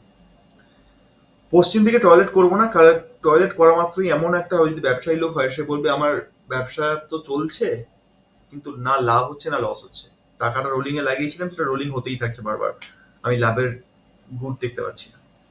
এক। দ্বিতীয়ত, ইচ্ছা পূর্তি না হওয়া, লক্ষ্য পূরণ না হওয়া। সেই একই রকম জায়গাতে স্টে করে যাওয়া, যেখানে ছিলাম সেখানেই আছি। 10 বছর আগেও আমি ওই জায়গায় ছিলাম, আজকে আমি সেই একই জায়গাতে আছি, আমার কোনো উন্নতি নেই, কোনো অবনতি নেই। প্রবলেম পশ্চিম দিকে। কর্ম করে যাচ্ছি, ফল পাচ্ছি না, যতটা খাচ্ছি তার অর্ধেক ফল পাচ্ছি, অর্ধেক ফল পাচ্ছি না। আমি এই ফলটা ডিজার্ভ করি না, আমি ডিজার্ভ করি আরো বেশি, কিন্তু পাচ্ছি না। প্রবলেম পশ্চিম, না হলে এটা হয় না। অর্থাৎ টয়লেটকে আমি যেখানে নিয়ে যাবো, টয়লেট কি রাহুর এনার্জি, রাহু, রাহু যার সঙ্গে গিয়ে বসবে, রাহু যদি অগ্নিকোণে যায় শুক্রের সঙ্গে গিয়ে বসবে, শুক্রকে খারাপ করবে। রাহু যদি উত্তর দিকে যায় বুধের সঙ্গে গিয়ে বসবে, বুধকে খারাপ করবে, কোথাও না কোথাও গিয়ে নার্ভের প্রবলেম নিয়ে আসবে। রাহু যদি পশ্চিম দিকে যায় সেখানে শনির সঙ্গে বসবে, আর রাহু শনির জুতি খুব ক্ষতিকর জুতি হয়, এই যোগটাকে বলে পিশাচ যোগ বলা হয় জ্যোতিষশাস্ত্রে। রাহু শনির যোগকে প্রচন্ড রকম মারাত্মক ক্ষতির দৃষ্টিতে দেখা হয় এবং খুব নেগেটিভ দৃষ্টিতে দেখা হয়। রাহু শনির জুতি, রাহু শনি এক ঘরে থাকলেই সেই যে জুতিটাকে বলা হয় পিশাচ যোগ, প্রচন্ড রকম ক্ষতিকর যোগ। তো পশ্চিম দিকে তো টয়লেট কখনোই আনা উচিত না। বাঙালিরা বলেন টয়লেট পূর্ব দিকে করতে নেই, ঈশান কোণটা বাঙালি খুব ভালো বোঝেন, ঈশান কোণে একদম টয়লেট হবে না। কিন্তু ঈশান কোণ ছাড়া নৈরুত কোণে করতে নেই, জানেই না, করে ফেলে। অগ্নিকোণে করতে নেই, করে ফেলে। পশ্চিমে করতে হয়, পশ্চিমে করতে হয় এটা বলে। দেখেছি অনেক বেশি, মানে অনেক মানুষকে দেখেছি যারা বলেন পশ্চিমে বাথরুম করতে হয়। আর পশ্চিমে করতে গেলে পুরো লক্ষ্যটাই শেষ হয়ে যাবে জীবনের। যদি পশ্চিমে টয়লেট চলে আসে না, জীবনের লক্ষ্যটাই শেষ হয়ে যাবে, জীবনে সে আগাতেই পারবে না। যদি 270 ডিগ্রিতে টয়লেট সিট পড়ে যায়, এগোতেই পারবে না জীবনে সে। সে যার সারা জীবনের মতন শনিকে খারাপ করে নিল। আর শনি একবার খারাপ হয়ে গেল মানে টাকা পয়সা তো গেলই, তার সঙ্গে সঙ্গে তার কর্মও গেল, কর্মফলও গেল। এগুলো ব্যাপার। টয়লেট এমন একটা জিনিস না যেখানে সেখানে করা যায় না। যদি বাস্তু দোষ সম্পর্কে আলোচনা করতে হয়, মাত্র এত তো জিনিস বললাম, এত কিছু লাগে না, মাত্র 4টে জিনিস বাস্তু দোষ তৈরি করে। মাত্র 4টে জিনিস কি কি? এক হচ্ছে টয়লেট বা সেপটিক ট্যাঙ্ক ইনক্লুডিং, দ্বিতীয় দ্বিতীয় হচ্ছে রান্নাঘর, তৃতীয় হচ্ছে কালার। আমি কি কালার করে রেখেছি, অনেক রকম তো কালার হয় এখন বাড়িতে, করি আমরা, ভিতরে বাইরে না। আর 4 নাম্বার কি হয়? Main door. এই 4টে জিনিসই আছে যেগুলো বাস্তুদোষ তৈরি করে। এই 4টে জিনিস ছাড়া বাকি যে জিনিসগুলো রয়েছে ম্যাটার করে না, প্রয়োজন হয় না সেগুলোকে দেখার খুব একটা বেশি। এই 4টেই আমাদের কাছে ইম্পর্টেন্ট, এই 4টেকেই আমাদের বারবার দেখতে হয়। এই 4টে ঠিক আছে তো? যদি 4টে ঠিক আছে, 95% বাস্তুদোষ আপনার সলভ, প্রয়োজন পড়ে না বাকিগুলোকে দেখার। কিন্তু এই 4টের মধ্যে যদি একটাও গন্ডগোল হয়ে যায়, গলত হয়ে যায়, সেক্ষেত্রে কিন্তু খুব বড় সড়ো প্রবলেম নিয়ে আসে, খুব বড় সড়ো নিয়ে আসে। আগামীকাল যে ক্লাসটি আমরা করবো সেটা নৈরুত কোণের উপরে ক্লাস করবো, মানে সাউথ ওয়েস্ট এর উপরে ক্লাস করবো। সাউথ ওয়েস্টের উপর যখন আমরা ক্লাস করব তখন এটা হতেই পারে, এটা আমি প্রত্যেক ক্লাসেই বলে থাকি, যাদের সাউথ ওয়েস্টে অলরেডি প্রবলেম আছে তারা কিন্তু কালকে ক্লাসটা করতে সমস্যা হবে। মানে এমনও হতে পারে যে ক্লাসে আমি জয়েন করতে পারলাম না এমন সমস্যার জন্য। কেমন? তো সাউথ ওয়েস্টের ক্লাস কালকে আমরা করব। অনেকের প্রবলেম হতে পারে, যাদের সাউথ ওয়েস্টে অলরেডি প্রবলেম আছে তাদের ক্ষেত্রে প্রবলেম হতে পারে, তারা একটু সাবধানে ক্লাসে জয়েন করার চেষ্টা করবেন, অথবা রেকর্ডিং আমাদের ব্যবস্থা থাকছে। তো আজকে আমি আর কিছু বলছি না, হাঁপিয়ে গেছি, অনেক কিছু বলে দিয়েছি। এবার আপনারা বলুন যতটা বুঝেছেন, বা যদি কারো কোনো প্রশ্ন থাকে। অনেকে লেফট হয়ে গেছে মনে হচ্ছে।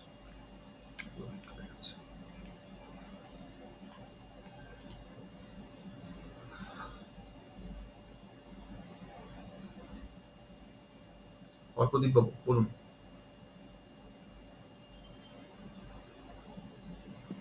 আমরা যে আহ, একটা জিনিস দেখলাম যে কে কাকে ডমিনেট করে, যেমন আহ, অগ্নি আর জল হচ্ছে শত্রু। হুম। তাহলে অগ্নি আর জলের বাকি যে তত্ত্বগুলো আছে তারা ওদের বন্ধু। বাকি। বাকি ধরুন আকাশ রয়েছে, বায়ু রয়েছে, হুম। ওরা তাহলে এদের বন্ধু। মানে অগ্নি অগ্নি আর জল যেমন শত্রু তত্ত্ব হিসেবে, এবার দেখুন, বা একে অপরকে ডমিনেট করছে, তাহলে বাকিগুলো ওদের বন্ধু। এই জায়গাটা বুঝে নিন। অগ্নি, আগুনকে ক্ষতি করছে কে? আগুনের ক্ষতি করছে জল, তাই না? হুম হুম পৃথিবীর হুম সঙ্গে যে আগুনের সম্পর্ককে দেখি, পৃথিবীর সঙ্গে আগুনের সম্পর্ককে দেখতে গেলে কোথাও না কোথাও পৃথিবী কি করে না, আগুনকে, আগুনের বিস্তারে বাধা দেয়, মানে আগুনকে কন্ট্রোল করে। নিভিয়ে তো দেয় না, কারণ মাটির নিচে আগুন থাকে তো। আর আগুনকে ধারণ করার ক্ষমতা মাটিরই থাকে। আমি একটা খুব ছোট্ট জিনিস আপনাদের এক মিনিট, আমি এক্ষুনি বুঝে যাবেন জিনিসটা, খুব সিম্পল জিনিস।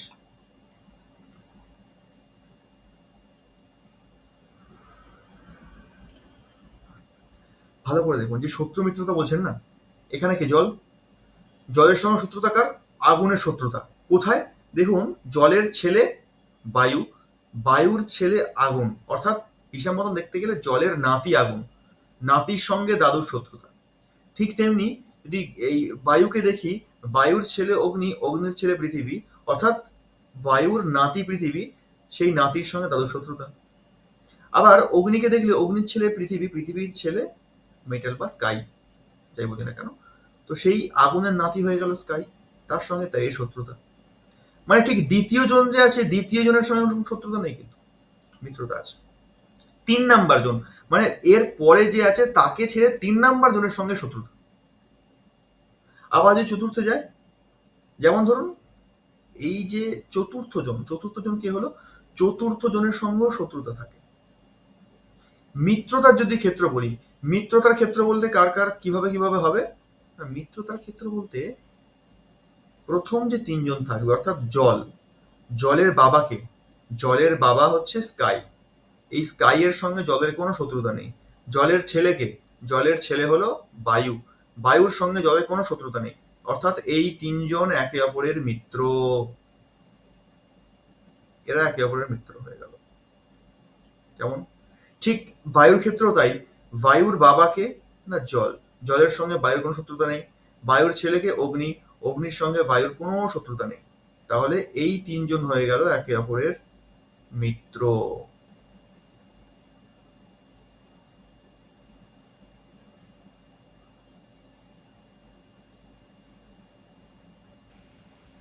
বায়ুর সাথে মেটালেরও তো কোনো এক মিনিট, উম, এটা ভুলো, 3 জন হবে না, 2 জন হবে, উম, 2 জন হবে এই জায়গাটা। মানে এই যে বাবা ছেলের সম্পর্কটা, এদের মধ্যে একমাত্র শত্রুতা নেই। কেমন? প্রত্যেকটা দুই দুই দুই দুই করে আসবে। হ্যাঁ হ্যাঁ হ্যাঁ বুঝতে পারছেন জিনিসটা? হ্যাঁ, মানে দুজন শত্রু আর দুজন বন্ধু প্রত্যেকের। একদমই তাই, একদমই তাই, ঠিক এই রকম ভাবে যাবে প্রত্যেকটা।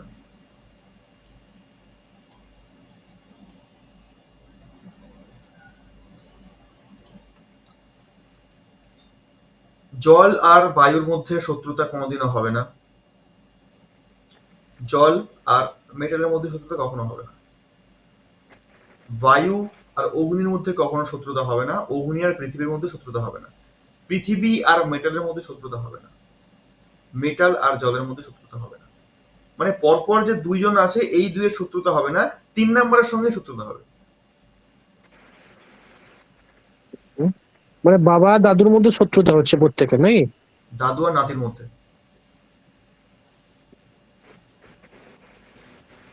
দাদু আর নাতির মধ্যে দাদু। শত্রুতা হচ্ছে। এই যে, হ্যাঁ হ্যাঁ হ্যাঁ হ্যাঁ হ্যাঁ।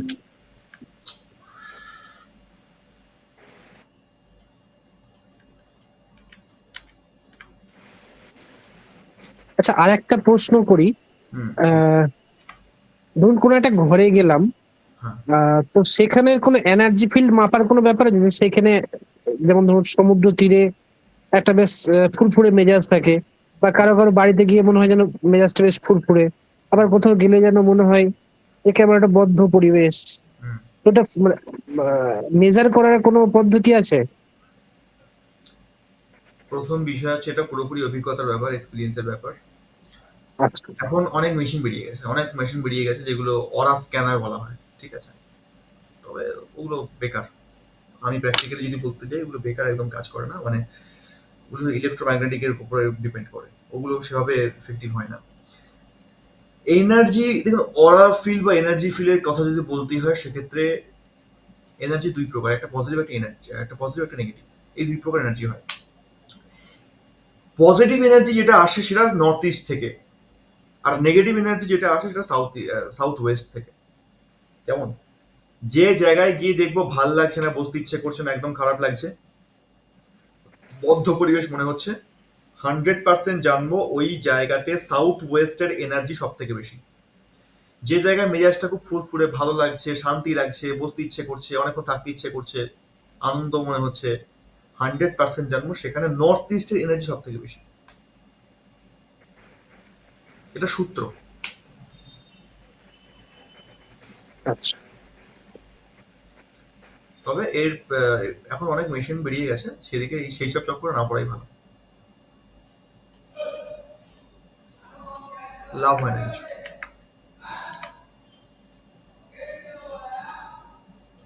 তারপরে বলুন।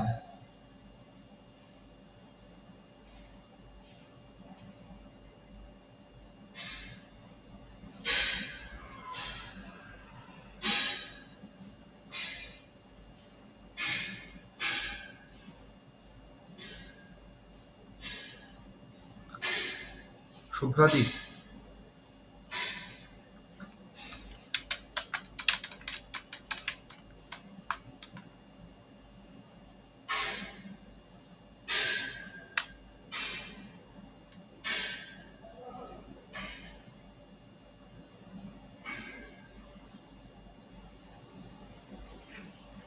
হ্যালো।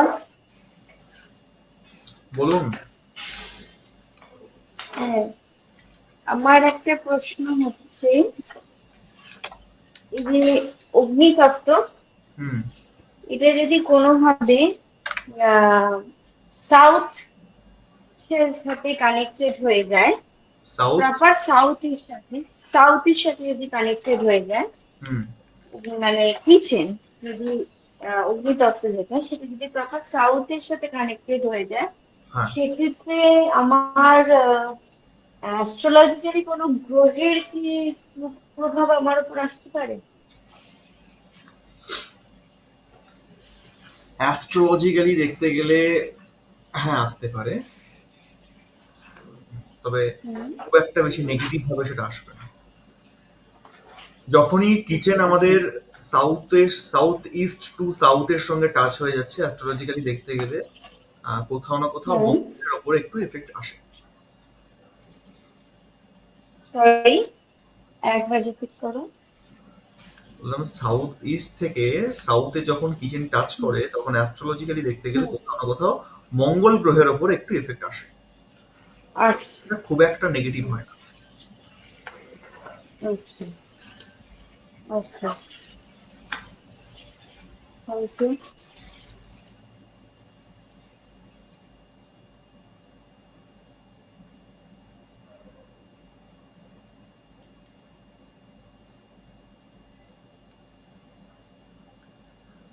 বিশ্বজিৎ বাবু,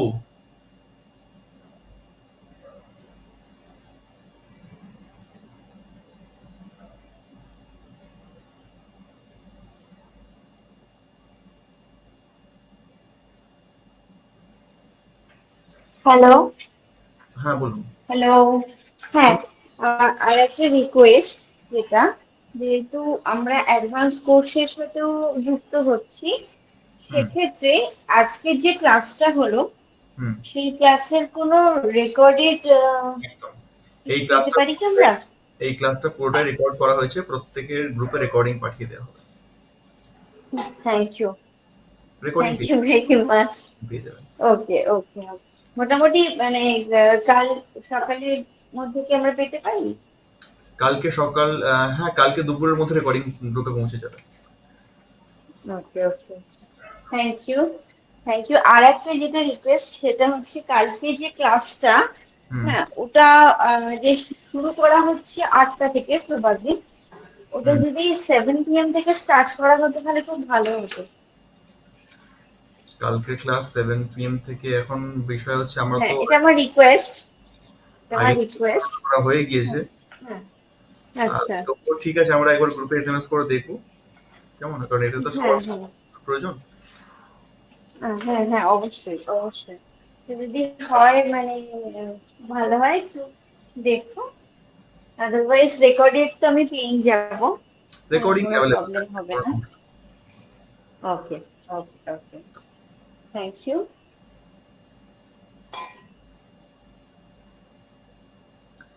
আগামীকাল আমরা যে টপিক নিয়ে আলোচনা করব সেটা সম্পূর্ণ সাউথ ওয়েস্টের উপর থাকবে, আর তার সঙ্গে সঙ্গে নর্থ ইস্ট।